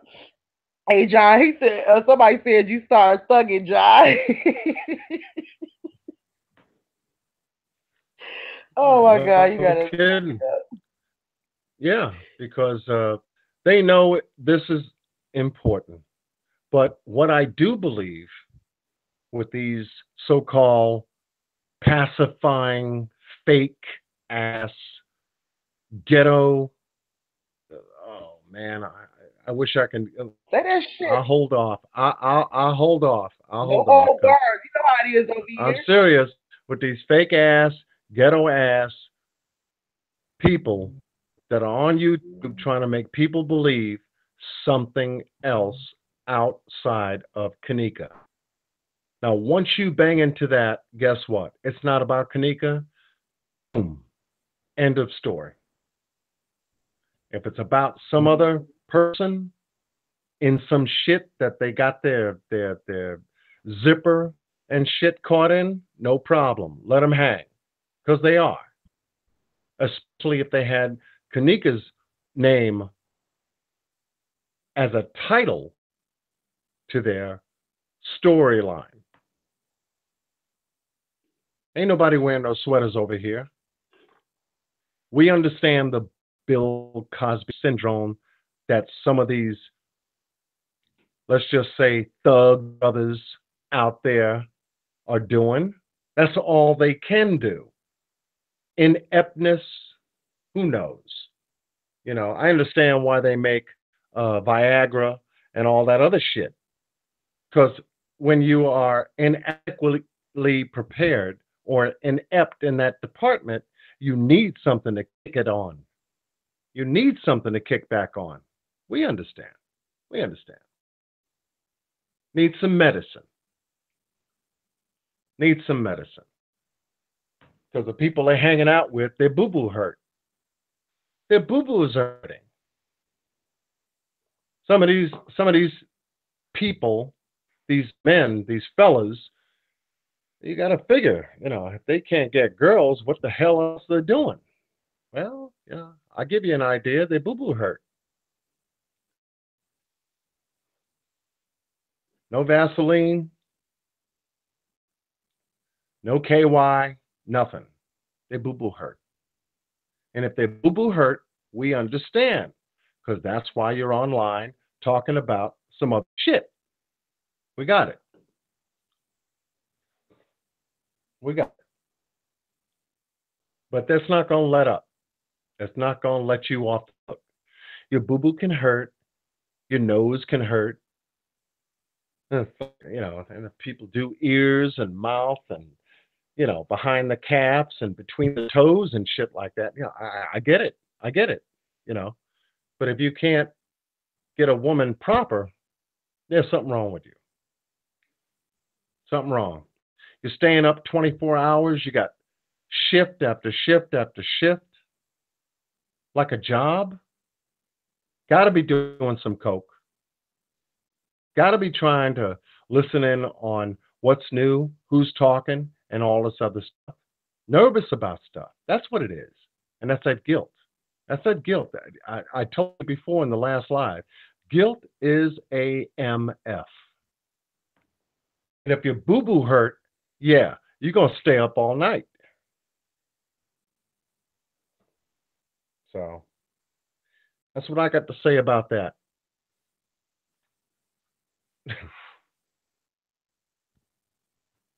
Oh my God. John, you had me over here rolling. You had everybody So we know Kenneth Tart boo-boo hurt because Kenneth Tart didn't get no sleep for about 3-4 days.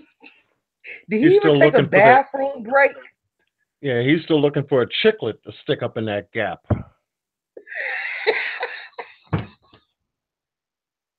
I cannot. I cannot. John, you are so funny tonight. So funny. Somebody said they randomly pop pills like it's candy. This is like a new generation type of thing. My puppy is barking because my husband just put up. I've never known popping pills to be popular like that. That's why I said this is the new generation type of thing, Okay, hold on. I'm gonna push mute, put John talk because my husband's door. My dog will start barking real loud. Y'all don't want to hear that. Oh my God, hold on. Trying to get it on mute. Nyla, let her out real quick, baby. Yeah.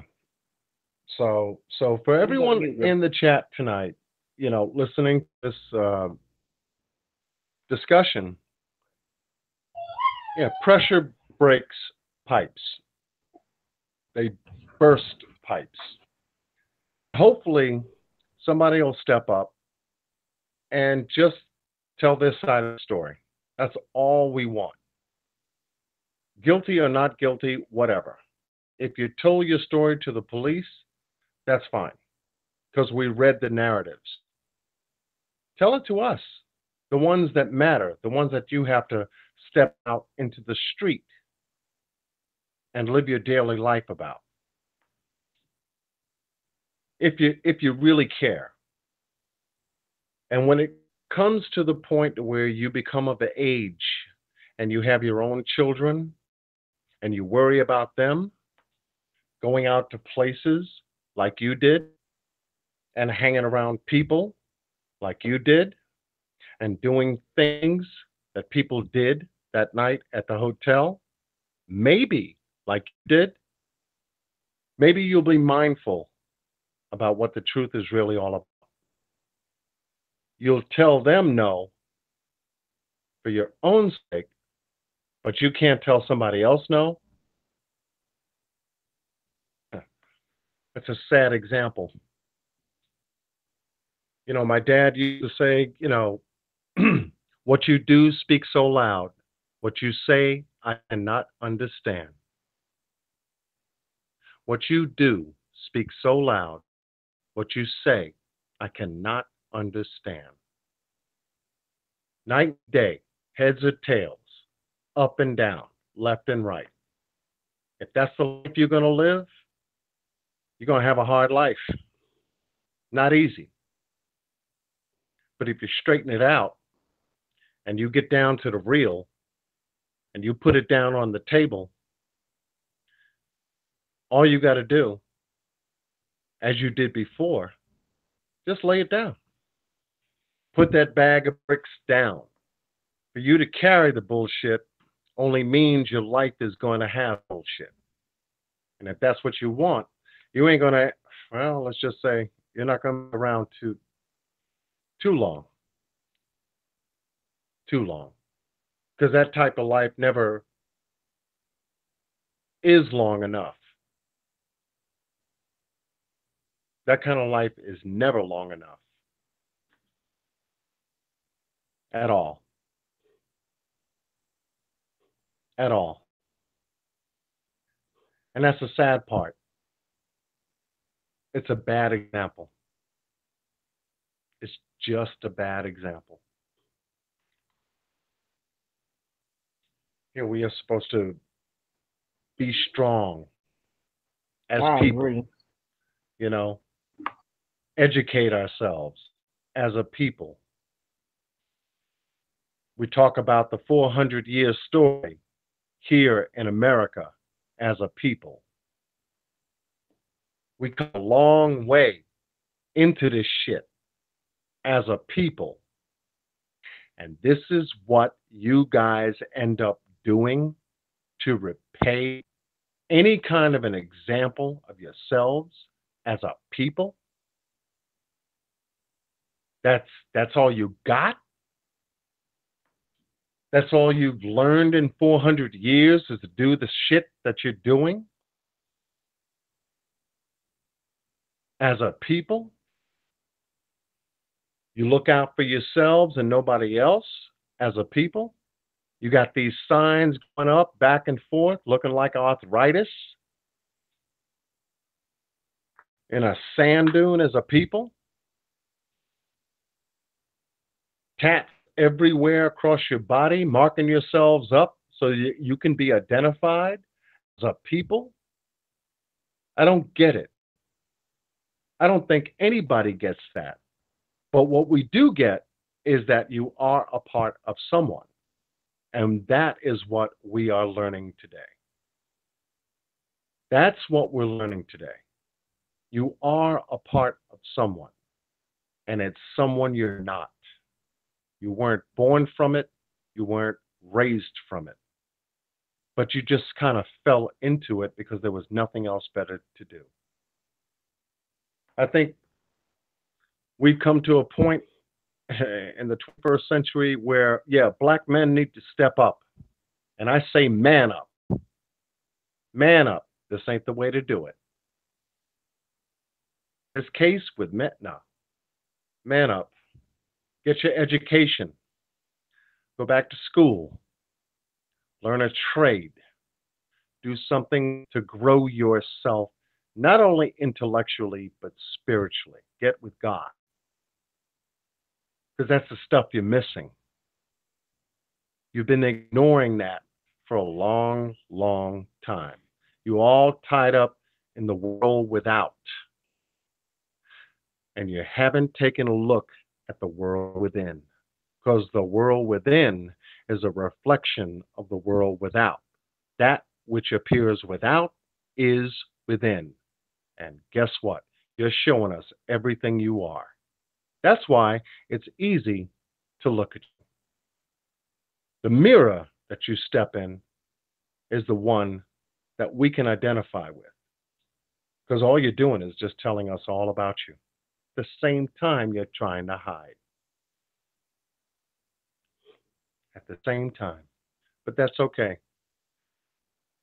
Malika's got some spiritual warriors hooked up, lined up, getting up and getting stronger. And we'll find out. The truth is out there.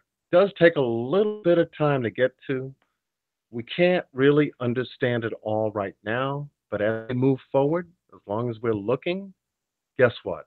That which you give your attention to comes to you. That which you give your attention to comes to you. And the only thing that can come to you is the truth. Once you get it, like we have it now, and we're going to continue to receive it, well, it's only a matter of time. Justice in this case, it's the hard part. Justice in this case is going to happen one of two ways, and only one of two ways. In the external world without, we will find out who did this, and justice will be served. It's not just one person. It's going to be a group of people. That's my belief. My belief. If it's not served that way and they continue to shut this thing down away from us, it's going to be served in a different way. And that's the people that they are around, because they don't like loose strings either about nothing. That's the box you're in. That's the box. It's a bad place to be, but that's the box you put yourself into. So yeah, that's just my belief. That's just my belief. I just hope that we can get justice the right way with someone that we can put this information together for and into their hands to get it the right way. It doesn't have to go the other way, because the other way, well, we'll never know. That way, we'll never know. We just have to read the Chicago Tribune every day to see if any one of those names seem to pop up in the newspaper based on an incident of some kind, and they just happen to be there. That's a bad situation. But I'll pull back. Malika? You did a good job. Excellent. I'm gonna read some of this stuff in the chats because somebody said something that was very interesting to me. I had no knowledge of. TXK said in one of those Facebook groups, I heard that Rashad Mitchell has attempted to hang himself but failed. So if that's true, we see guilt already working, karma, whoever, if he was involved with what happened to Kenneka, then it don't surprise me. But did you hear anything about that, John? No, I didn't. Rashad Mitchell. Nope, nothing yet. And that's our boy Chickley's friend, right? His buddy. Yeah, from what I've gathered, I haven't seen anything about that as of now. Yep.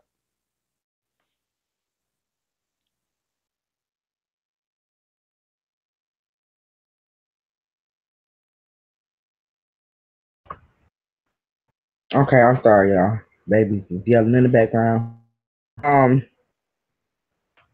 didn't get a chance to hear your response to that. I'm sorry, John. My kids was calling me.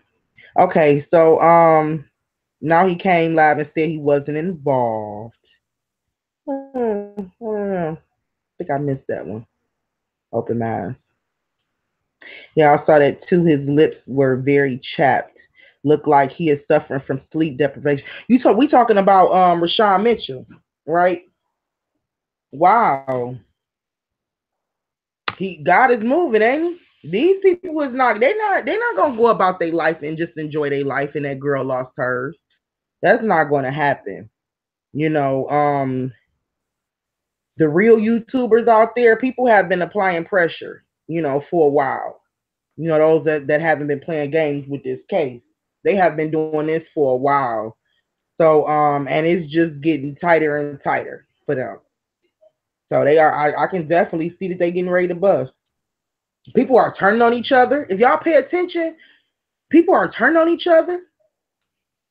You know, it's a lot of discrepancies in the camp, in these camps. So I wouldn't be surprised if we start seeing some people throwing some people under the bus, some real confessions, and not confessions being sent to YouTubers, but some confessions coming straight from their pages to where you know it's coming from them, you know, trying to throw the bus. I wouldn't be surprised if we see some of that. Right. You know, the same shit that we were seeing in the beginning. Remember, we were seeing a lot of that in the beginning. Those are the ones with the dry lips, and they wish they had Irene's lip gloss available. Exactly. So I don't know, Sean Mitchell, if he is going through something. I mean, I can't really sympathize for these people as much as I want to. You know what I'm saying? Like, I really pray for everybody. I don't want nobody to go to hell. I pray for everybody, you know. But when I hear karma working, you know, and I really can't sympathize for them. You know, I'm like, hey, go to work, do what you do. You know, because you live by the sword, you die by the sword. You know, you get what you put out. So, hey, I don't have no sympathy for people who out here doing wrong and doing evil and, you know, murdering. And I don't have sympathy for those people. Amen. Raping people. Amen. I don't. Mm-hmm. Okay, so who was trying to hang themselves? Oh, Rashawn Mitchell. In light of it all, people been turning on each other. I'm sure. I said like it just like in the beginning. They was doing that in the very beginning, but it died down because I believe they was all silent and they tried to. You'll see some posts that like I remember Mike dropped some posts and he was kind of saying that people talk too much. You know, get people together. You know, so you will see people actually dropping posts like, okay, now, you know, get it together, y'all. But yeah, they were turning on each other in the very beginning. I'm not sure if it's YouTube or fear they will be knocked off and never tell. I don't know. Only time will tell. I just hope karma come knocking on all their asses. Then that's all you know what I'm saying? I don't know. I just definitely don't believe that if somebody wanted to come forth with some information, they would give it to a YouTuber. I wouldn't even want to be that one, you know, that they come to with some real heart. You know, why me? I'm a first question. Why the hell me, Monifa? Like, I'm honored that you decided to come to me with this. You know, I am. I'm thankful because now we have answers that we've been looking for. It's just like why me? the anonymous emailer that was emailing people about them being at the party. You know, that crap that you went through.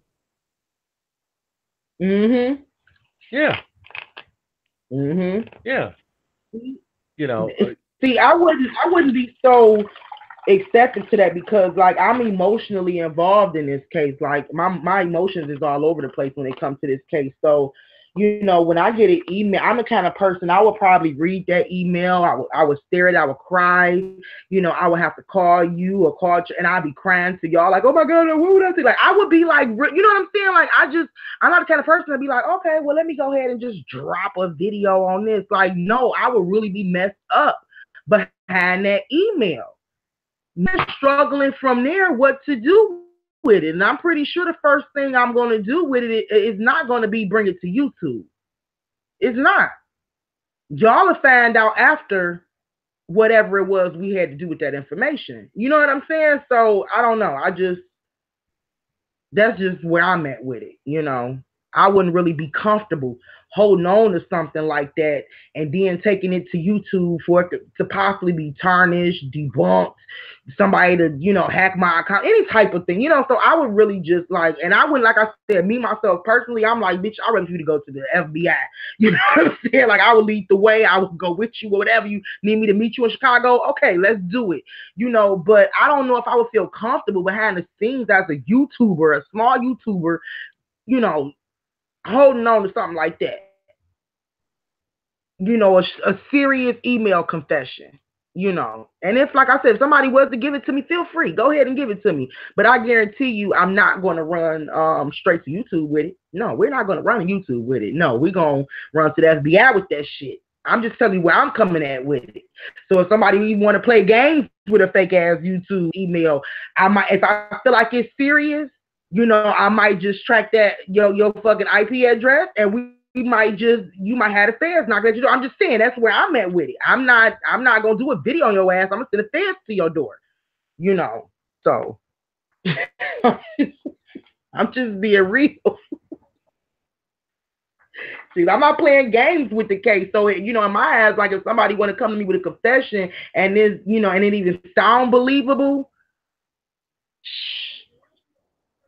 that would be huge for me. And I definitely wouldn't take that lightly. Mm-hmm. Mm-hmm. And the funny thing about that, you know, since we're, you know, doing this whole thing online, it wouldn't surprise me at all. Not only to the trolls that may be out there listening for all their intents and purposes, but it wouldn't surprise me if somebody else is listening to all of the conversations around the Kenneka Jenkins case. Wouldn't surprise me at all. Because if Rosemont Crown Plaza told the FBI to back down from a death investigation and then coined it as an accidental death, and we got it, you don't need to come in here, it wouldn't surprise me at all to have the FBI, or I wouldn't say the DEA because that's an entirely different agency, but the FBI or a special investigation unit listen in on the conversations that's been going on for 7 months, singling out pretty much what we're doing, in a sense, to follow up on the case investigation to see if there needs to be any indictments at all on any person talking about the case at all. They can show up any place, anytime, anywhere. This is a murder investigation as far as I'm concerned, and murder in and of itself has no statutes of limitations. They will follow this, whether it's a cold case that got closed or what, but they will follow it. And when they do, and if they are, they know where to look. They know who's giving the goods out there. They know who may be suspect in a case like this. And that's why I said, let them talk. All we have to do is listen. We encourage everyone to listen and watch. Because who knows, tomorrow, next week, maybe next month, but tomorrow, we may be hearing about something which is an extraordinary break in the case with someone's name attached, and that's all they need. Because when they go from one name, they go to another. And that's why I say they need to be re-interviewed. All of them who gave police statements need to be re-interviewed about this case.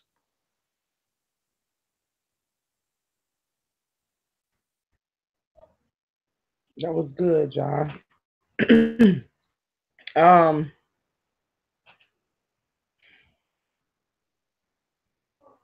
I just saw something that I wanted to read. Saw something interesting in the chat I wanted to read out loud, but hold on. I just saw something else.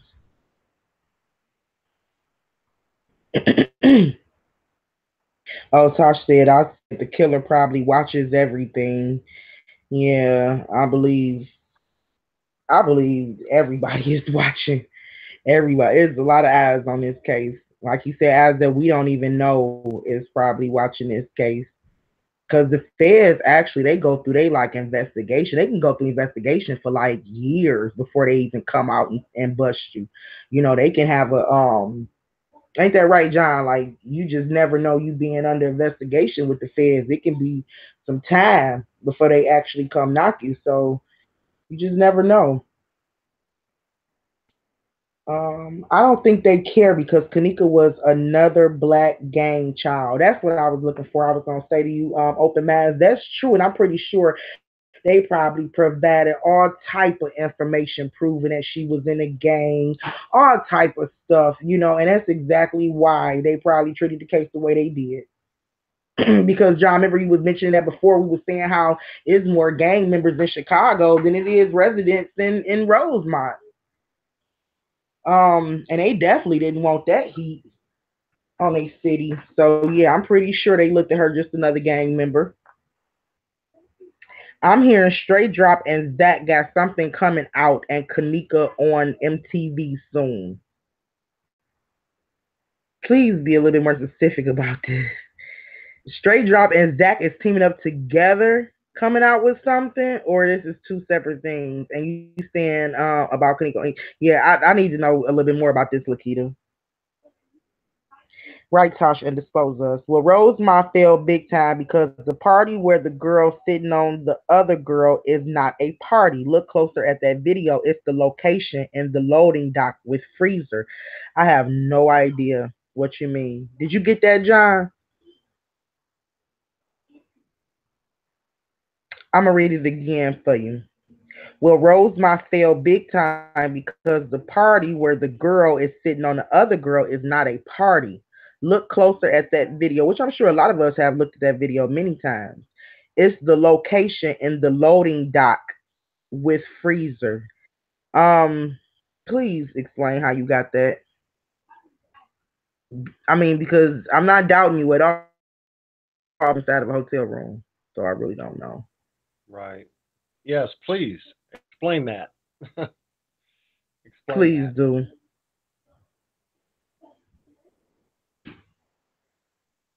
Okay.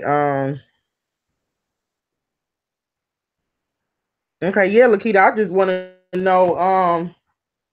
Was Straight Drop and Zach supposed to be working together? They're coming out with something about Kenneka on MTV. Because that's interesting that Straight Drop would be working with Zach.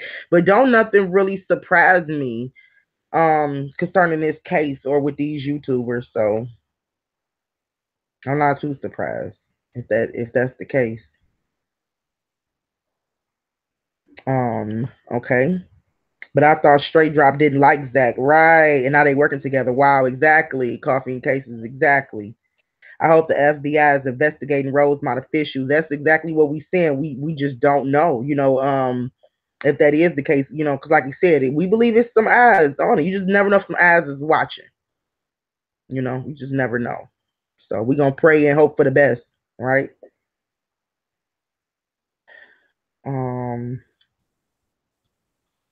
Sad but true. Anything with Zach's name on it, I don't trust. Many of the coffee cases. And Zach had a web series too. You know, he's just a opportunist, and that's just the bottom line. That's what that is about Zach. He's a straight up opportunist, and he probably came to the party knowing that all the gangs and stuff was gonna be there, knowing it was gonna be a party with Irene. People probably was talking about it, and he probably came and showed up to do some interviews to try to benefit in some way. Because it don't even seem like he would be the type that would even be invited to nobody's party. It seemed like you can come believe him at home.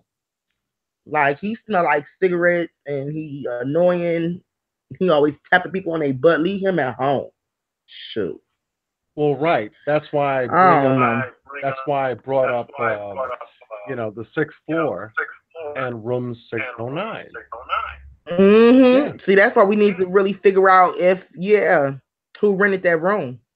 Whether he was a part in that hotel that night, because there seems to be some kind of chatter about him being there on the 7th, just before that live went on with Irene, that he was there on the 7th. In fact, I'm going to find a picture of him standing next to the hotel sign that he was standing by. I saw it. One day before. Matter of fact, not even one day before, the same day the rooms got booked by Shaniqua Watkins at the same time. So we're looking into that as well. On the 7th.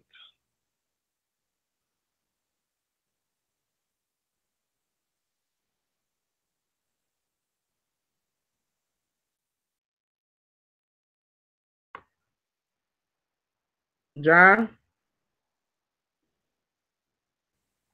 Yes. Oh, I'm okay. You here. was done? You was finished? Okay. I'm here. Okay, I'm sorry. I was reading the chats trying to see what they were saying too. Somebody said Zach has a bigger part than anyone thinks. And I definitely agree, Cassandra. It was so okay. Here's the thing: it was so many people at that hotel that night. You have so many different places that we could have placed Kanika. We just trying to figure it all out. You know, we really do a major role in it, but I also believe, you know, Tad played a major role in it. You know, so it's like we trying to figure out who did what. You know what I'm saying? Like what role was whose, and you know, and so we're not saying as Zach didn't play a big role in it, but we trying to find out exactly what role Zach played in it, so therefore we can expose it and put. And right now, all we really have is bits and pieces of information pertaining to other rooms that we have no footage on. You know, and all we can really do right now is just try to keep digging and seeing what we can, you know, dig up on Zach. But I really do believe he played a big role in this. But I also believe Tad did too. You know, I also believe Tad did too. Now, that's just my opinion. And also there's some others, and I believe there's some YouTubers on here too. And I would have never been involved having they actually stuck their necks out. And you know what I'm saying? We wouldn't have probably never knew they was involved. So I'm trying to figure out how deep is their involvement. You see what I'm saying? There's so many players in this game, y'all.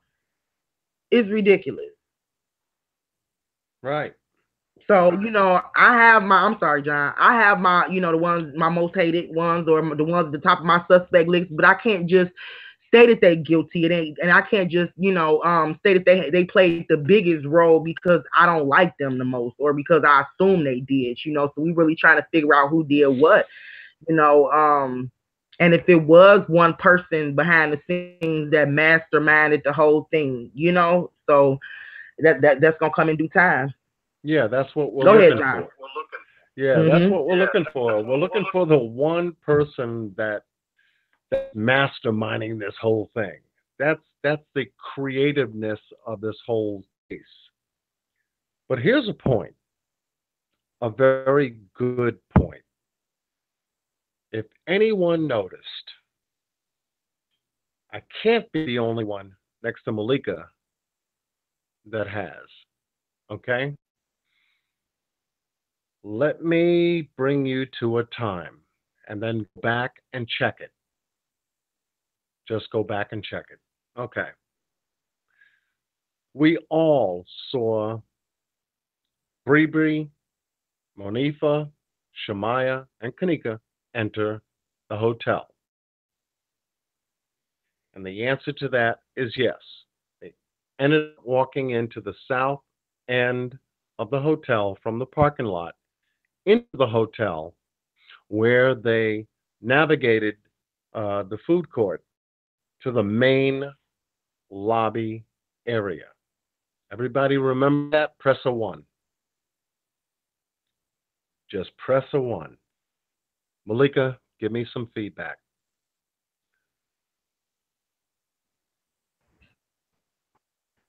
Okay, sure thing. I'm giving time to drop the ones. Drop a 1 if you guys remember what John is talking about.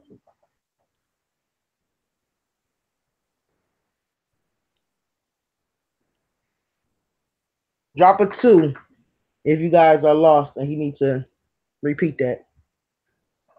Yeah, we all saw Kanika, Shemaya, Bree, and Monifa enter the south end entrance of the hotel on video, entering the hotel a little after 12 or 1 hour later, a little after 1 that night. Just press a 1.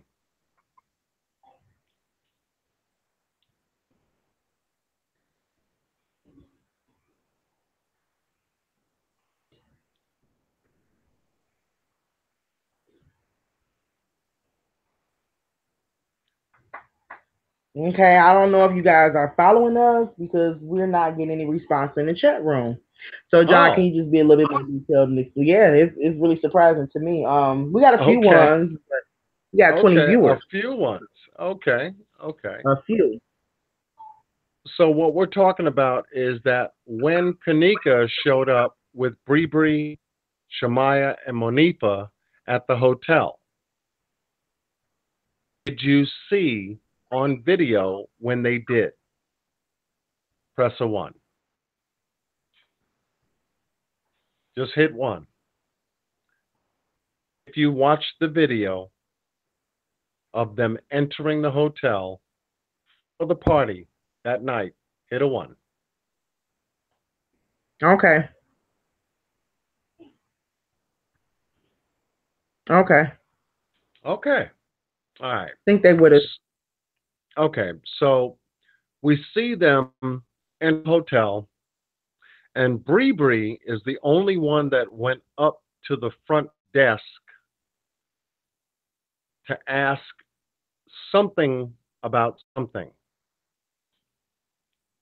and then turned around at about 1:16, 1:17 that morning, turned around, and then walked back into the direction that she came from.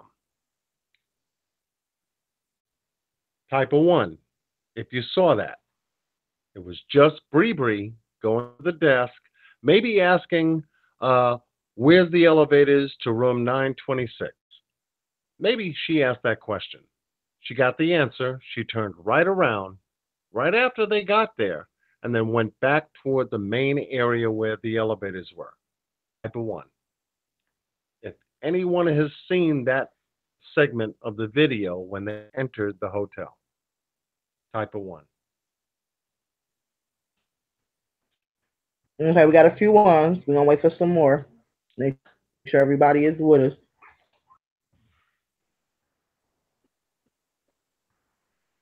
More than I can keep up on. Oh, you talking about talking to somebody else.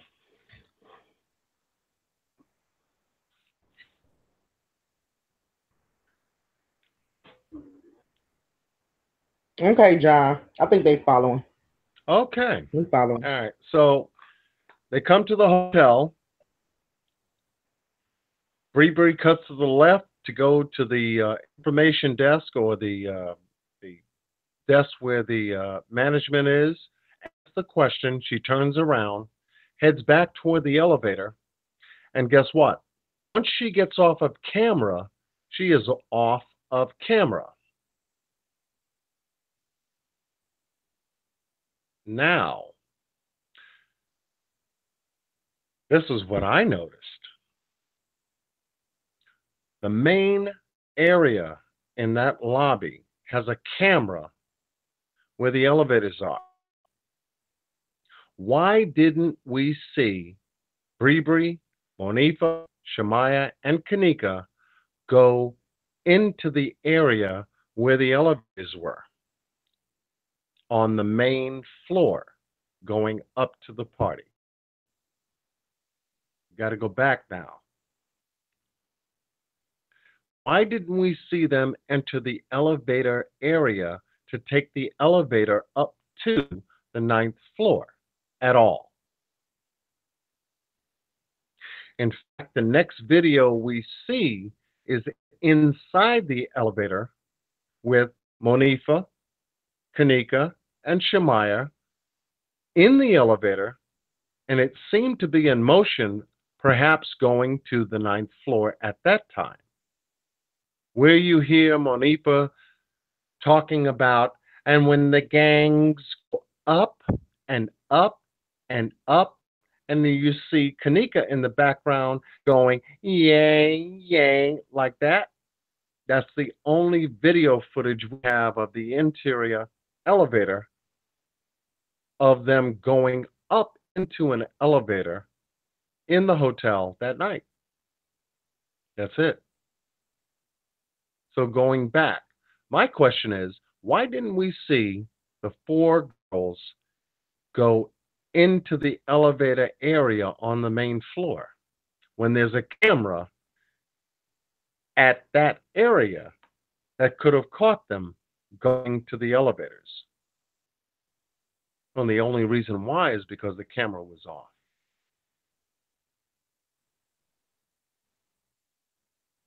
Now, I bring this up as a point of reference. If we didn't see them enter the elevators going up at all in the hotel video footage that Rosemont Crowne Plaza released, imagine how many people entered that area that we still don't know who entered the area of the main floor to take the elevators up to the rooms. In fact, we have no video footage of anyone in the main lobby area downstairs on not LL, but downstairs in the lobby area where the hotel elevators are. We have no footage of any activity whatsoever. We have the lower lobby area where Kanika supposedly at 2:24 a.m. that morning stepped out and did her walk down below at the lower areas. But we do not have any footage at all of the main lobby area where that camera sits above the doors to let us know who was entering the hotel to take the elevators into the hotel at all. If anybody's got any footage of that main lobby area where people are going to the rooms within the hotel, please send it to Malika. Please. Because everything else is a blank. Why was that camera off? Or wasn't working? One of the main cameras in the building. We don't have any footage from that camera regarding anyone entering that area in the main area, taking any elevators up into the hotel at all. At all. At all.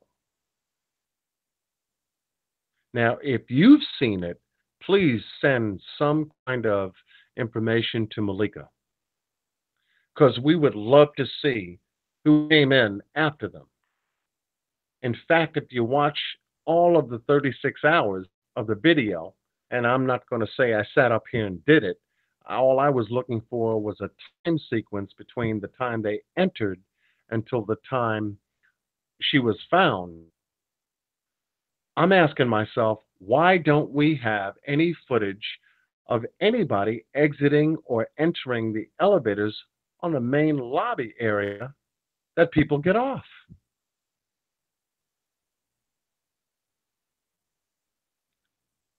Tell me something. Because we're looking at it at all. And that is highly suspect right there. It's right next to the gift shop on the same floor in the main lobby area that camera exists just above the doors.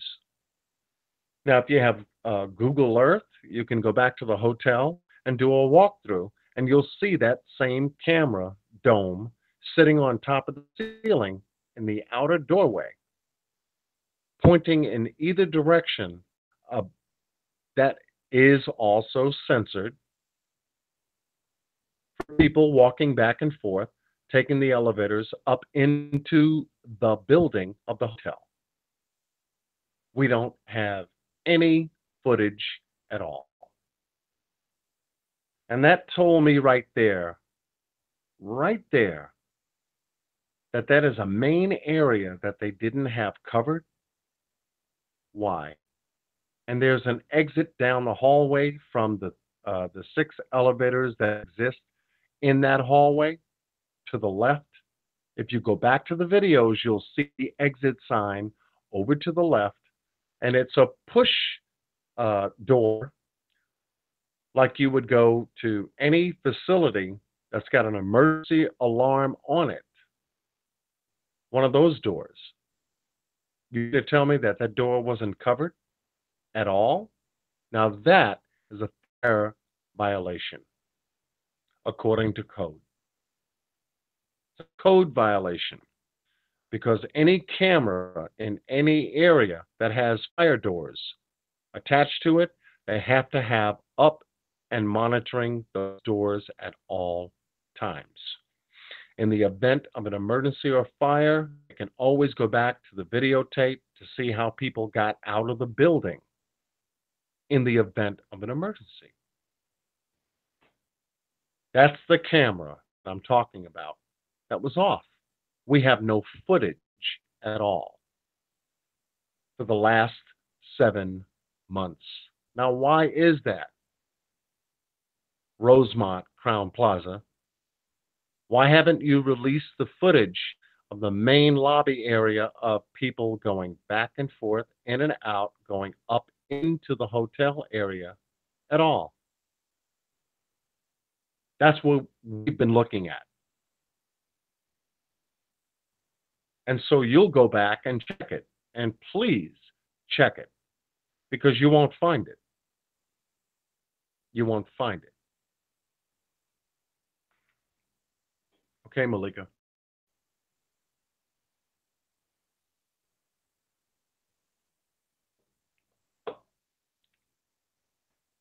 Okay.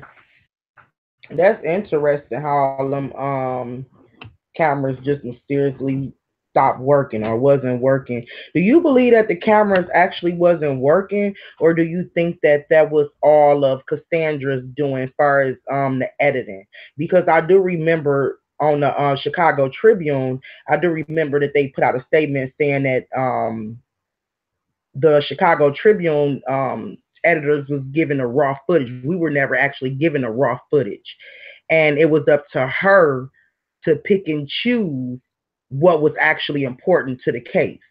So do you think that the cameras, a lot of these cameras were actually working, but the reason why we didn't get those clips because Cassandra might have took them out because she decided that they wasn't, well, they actually was probably important to the case, and that's why she took them out. What gives her the right to even make that decision anyway? What gives her the right to make the decision as to what should be kept inside the footage for the public and what should be taken away? Well, that right there is the suspect. Yeah, as far as Cassandra Van Treek from the Chicago Tribune is concerned, she can only request video footage that would support the narrative of the hotel. That's it. That's it. So whatever the hotel gives her, that is exactly what she builds a story around. So it is the responsibility of the hotel that released the footage and all of the 36-hour footage, okay, to any media presence whatsoever. To the Chicago Tribune, to the Sun Times Chicago, or anybody that wanted to know what that story was about. They are the ones responsible for releasing the information to begin with, is the hotel. It's not the police, it's not the media, it's the hotel.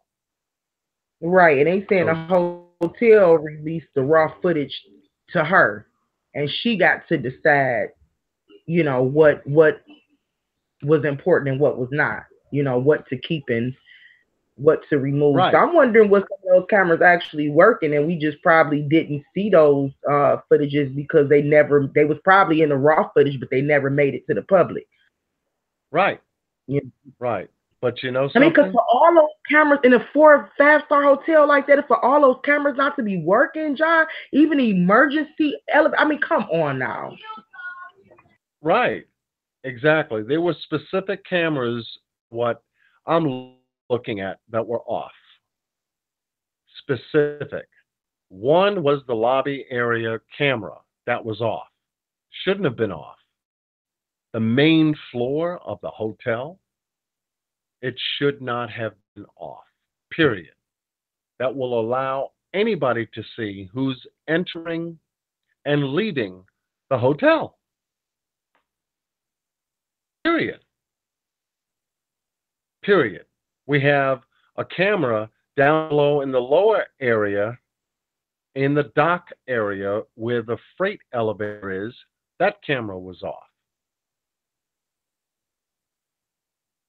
That camera was off. The one that was right next to the stairway that Kanika was supposedly supposed to climb all the way to the upper area where the dock area is.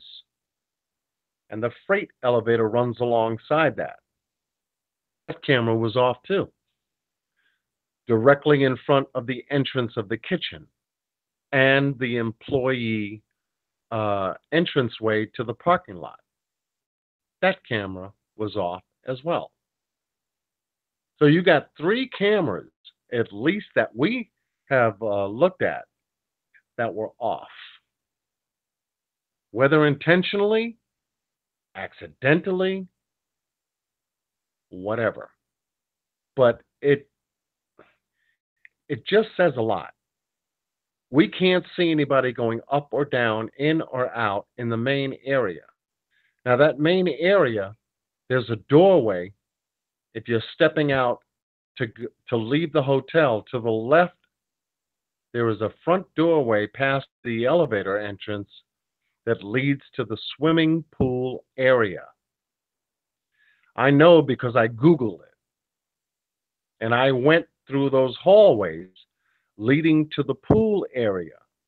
And there is a hallway that leads to the pool area. It's a narrow hallway past some offices that are on the main level that's got no cameras in that area. And then once you go out a specific doorway that leads now to the swimming pool, there are no cameras at all in the swimming pool area that I have located yet. At all. Because since the swimming pool area has been brought up by the chat room and is an integral part of our investigation, we have found up close zoom in action on all angles and the rafters, ceilings, and the doorways and the windows of that area. There are no cameras in that area. So I'm beginning to wonder something at this point. Why was that area so hot on YouTube and Facebook about something happening at the swimming pool area? And there's no footage of the swimming pool area for safety reasons. Someone's drowning or whatever have you. Security could be summoned right away about the safety of an individual that may have ended up in deep water, knowing that we don't even know if there was a lifeguard there or a hotel attendee in that swimming pool area during the day or during the night when the pool is open, because they should have monitors there at all times, anytime that pool area is open, for safety reasons. You have a physical person there just like they do at a beach, just like they do at any swimming pool facility there's always someone sitting up in a high chair with an umbrella or without an umbrella. They're indoors, always monitoring a lifeguard, always monitoring the swimming of the individuals in a pool environment. And there was none, absolutely none.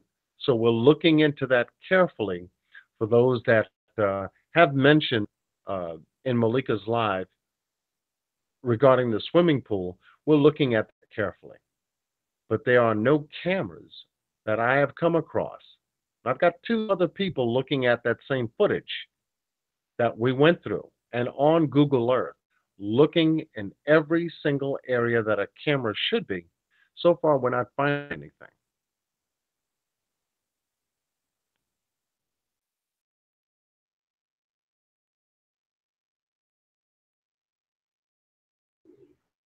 So would that be 3 cameras or 4?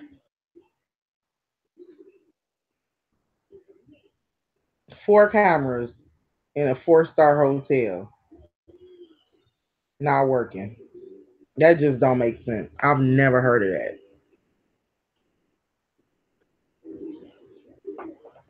Crazy. Okay, I'm gonna read some of the comments from the chat. See what the chat is saying. That's definitely something to think about, John. Wow. I've been to pools with no lifeguard. Yeah, I've been to pools with no lifeguards, but it's like they have a camera. They always had a working camera, you know. But I've definitely been to pools at the hotel with no lifeguard, especially at night. There's nobody at the pool at night. A friend of mine, well, a girl I used to work with in Michigan, she actually drowned at a hotel pool. And you know, I got some Michiganders on here, y'all probably remember the story, but yeah, because it was a big story. But I used to work with her, and she drowned at I want to say it was a Marriott, but it wasn't called Marriott, but it was like one of their chains or something, like a Fairfield or something like that. But it was a Marriott hotel, and she actually drowned and in the pool, and nobody was there to save her.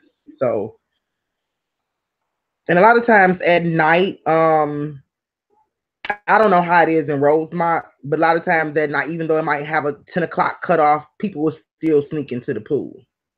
You know, if they had a key, they'll still sneak into the pool, and especially if you know the security, and they ain't gonna say shit. So, but that's just to open mind. Yep.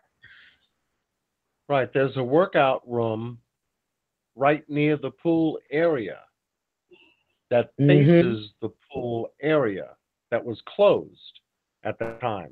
Now we're talking about the hours of 1 and 3 in the morning of the night of the event. So that area, that workout room, and it's got, you know, treadmills and weights. It's a weight room. It's a fitness room, and it faces directly toward the pool area. And so when we scoured the area from the door into rafters, it's got a high rafter like a dome. It's very, very high with beams and a sunlight glass on top of it. We searched every beam that was connected to that area for cameras. And then we went down to the lower areas where the frame of the workout room, the frame of the doors were, and there were still no cameras or video cameras at all anywhere present. We're still looking. It's not over. We're still looking. Because if we do find a camera, then that would be another camera that was maybe purposely turned off and an event happened there, like we've been led to believe.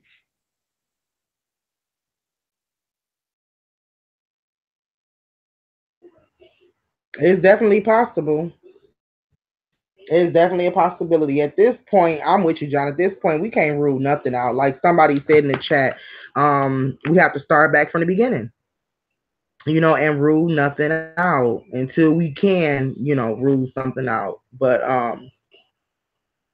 we have to have some strong facts to support it in order for us to simply, you know, walk away from an idea. Because right now the pool area, the workout room, all that stuff, you definitely have 24-hour access to it. Yeah, there is a cutoff time, but you still have 24-hour access to it as long as you have a key. Somebody said the fitness room is open all night. So, and with all those people in the hotel and all these different rooms, like she could have been all over the place. Seriously. So we definitely have to look into everything. Yeah, I believe the pool is where it went down at. Charles, would you like to come up and you welcome to come on a panel and say why you believe the pool is where it went down at. I would like to hear more. I didn't hear a lot of talk about the pool. I didn't. And whenever people was talking about the pool, nobody really had anything. They really had, some little tales, some little stories, where I heard, that somebody had took a dunk in there, was said that somebody, they really didn't have any proof that Kenneka was actually in that hotel, is what I'm trying to say, other than the fact that she was wet. And like John said, anything could explain that. So I never really entertained the thought. But I tell you this, it was actually what made me decide to look at the pool area was that YouTuber. Okay, the YouTuber that spoke about room 609 months ago, that same YouTuber also spoke about the pool area. And to me, that YouTuber spoke about some stuff very detailed that I didn't think that, I was curious as to how did that person know this stuff. And so to hear them speak about the pool area, of course, it made me say, hey, okay, if they, said all of this, and this might be true, maybe this, what they said about the pool area is true too. That's exactly why we said to y'all go watch that video, because they pointed some stuff out. It was a lot of stuff that stood out, and it makes you wonder, like, wow, you very detailed. Yeah, I decided, okay, I want to check out this pool area. I'm open to the thought of something going down in that pool area. Before, I thought it was just ridiculous. I'm not gonna lie, because it seemed like everything else they was doing, they was creeping. Like John stated, how many cameras was missing, and it was like a trail where you can go from the 9th floor out the building without being seen, come into the building and go upstairs without being seen. So I was thinking, like, why would they do the pool area, the fitness area? Why would they go in there? But if somebody was following her throughout the hotel, which is the possibility, we never know if Kenneka was ducking, dodging, trying to hide her. She went into a pool. You just never know. You know what I'm saying? So it's definitely something that you would want to consider. Right. And the other thing that I wanted to mention was the fact that Kenneka's sneakers were dirty, like she's been outside. Mm-hmm. From the crime scene photos, we could see also her sneakers were, emphatically filthy, and she just wasn't that kind of a person to be walking around going to a hotel party or a kickback or a lick, whatever you want to call it, with her sneakers all fucked up at all. Mm-hmm. At all. So now we're looking at the crime scene photos and then looking at the pool area at the same time to see if she may have went outside. And according to her sneakers, she was outside of the hotel. Maybe for a given time, a couple of minutes, give or take, but she went outside. I think, and I started my theory of her leaving the hotel room was the fact that it was hot, it was funky, a lot of people there. She needed some air. She was getting overheated, and she needed to leave in a way to where she was looking to go outside, because that is exactly what I would do if I'm uncomfortable at a party and I'm all jacked up, drinking Hennessy and all this stuff. I want some air. Because after a while, Hennessy starts to work on your system and you start to feel overheated, like you need some air. Out of every place that I've gone to, out of the parties that I've gone to, people step outside. They have a cigarette, they get some air, they talk some bullshit, whatever like that, 10, 15, 20 minutes until they feel that their body is cooled off a little bit. The alcohol burns a little bit off out of your pores and out of your system. You feel a little bit straight, and then you can go back in and know that, hey, it's almost time for me to leave, kind of thing, if you know what I'm saying. So she may have done the same thing. She was looking for some air just to get away from the crowd in the room that night. And if she was, then it would only make sense to say one of two things. If women have alcohol and it's enough alcohol, believe me, they're going to want to go to the bathroom or get some air. And maybe the bathroom in Ty's video was crowded, like we saw. And maybe the bathroom wasn't enough in Irene's video to where if someone did wake her up from laying down, like Monifa, to lead her out of that room that night, and she just wanted to go get some air, it just makes sense. Because that's what I originally said. I said, oh, she probably left to get some air. But then we got to consider what time did she text saying that she was ready to go? Because if she was ready to go or feeling uncomfortable in any way, I believe if she went outside, she would have left.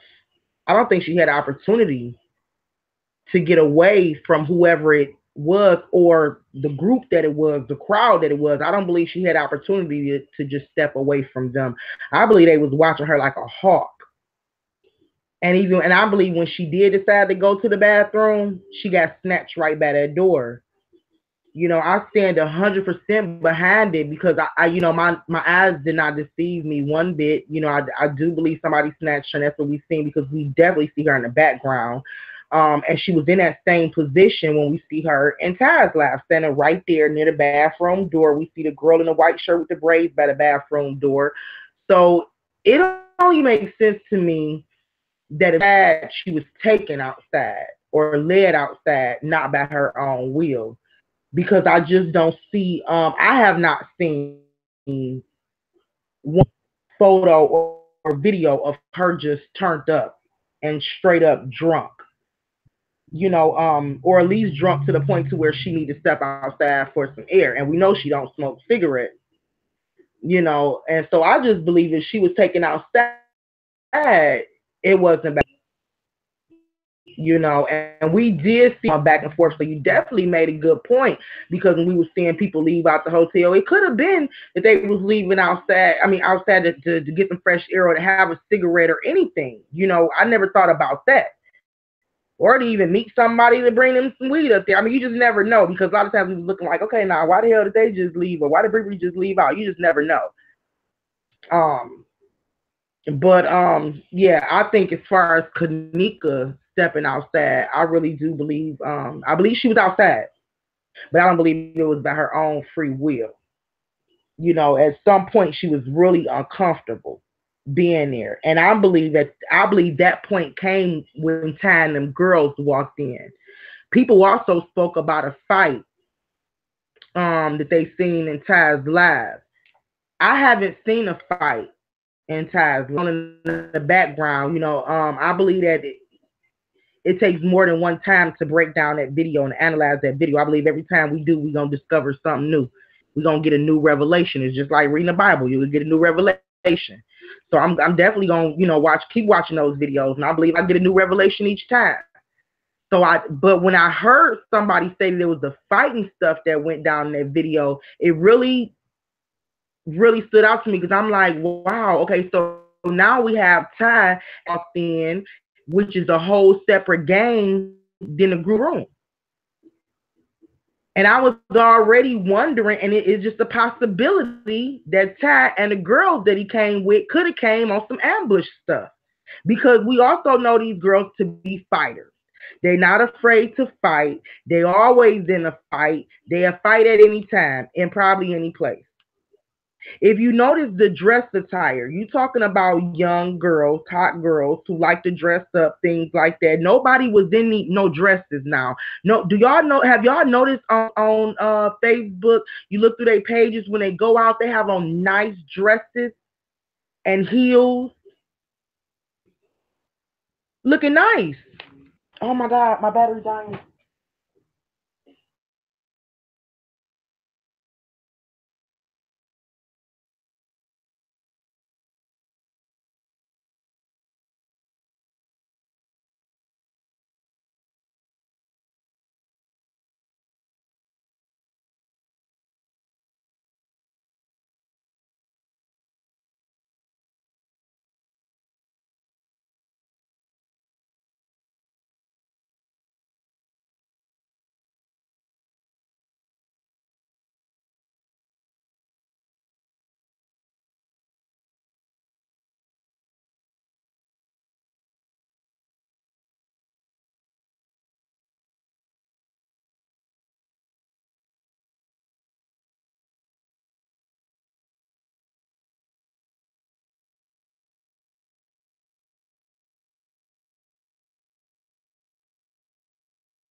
Sorry about that.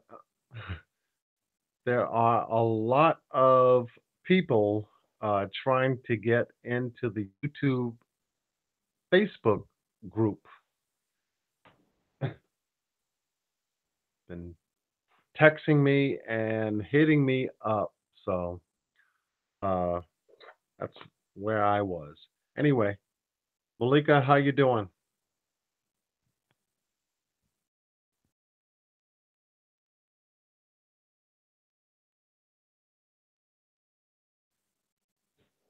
Well, just to let you know, there are a lot of people trying to get into our Facebook group. So I had to go in and find out, and there was a long list of people trying to get into the group and wanting to be a part of what we're looking for, what we're after. So I had to go back and double check that. That's my job. So for those in the chat right now, if you're not familiar with Lika's Facebook group on our discussion, I'll remind her to throw in a link into the chat so that this way, if you want to be a part of it, great. Help us get justice for Kanika in every way, shape, and form. So I'm still getting hit over here. So, Malika, where are you?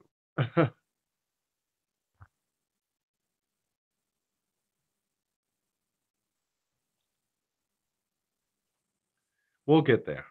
We'll get there.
Okay, I'm freezing up, y'all,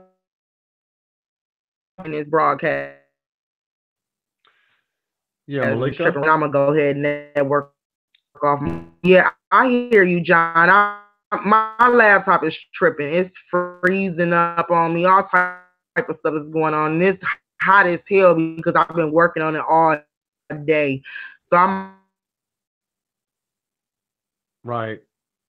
Okay. shut. Well, Then you kind of, if you can hear, like yeah, I said, I'm over here freeze. Go ahead and end this broadcast. It's been a real pleasure again.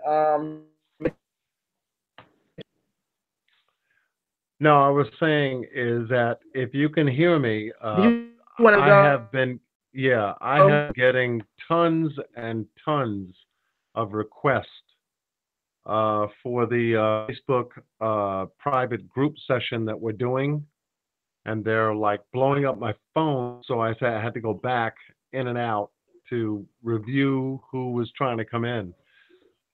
So those of you in the chat that didn't get the link earlier, I was going to ask Malika to drop it again, so that this way, if you want to join our Facebook private, exclusive, confidential group based on the KJ case, then definitely hit the link, and we'll review your entry so that this way we can let you in, because this is a 24/7 case.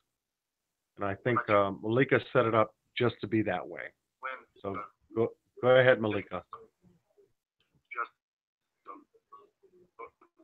Okay, y'all.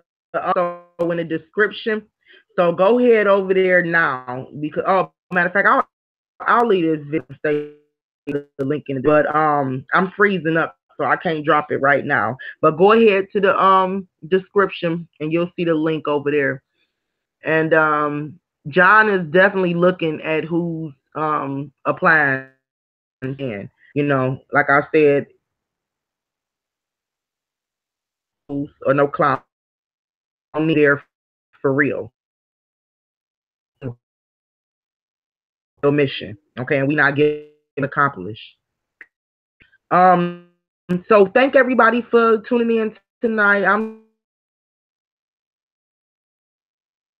sorry, ripping. Like I said, it's real. It's running hot right now. I think this is because I've been on it all day.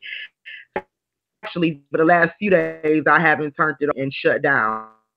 And everybody, go ahead over to the Facebook group. I'll see y'all over there. I'll be dropping some stuff. We chatting over there. Yeah, thank you, Malika. And blessing us. Yes. Love and kisses to you. It's a mess.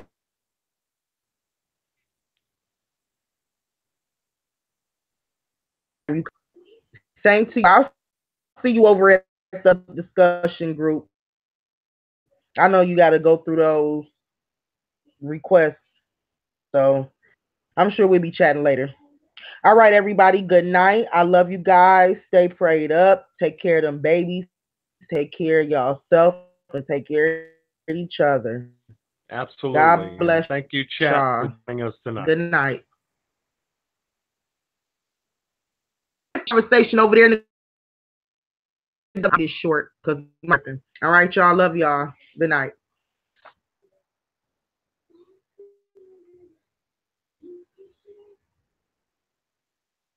Okay. Oh gosh. Okay.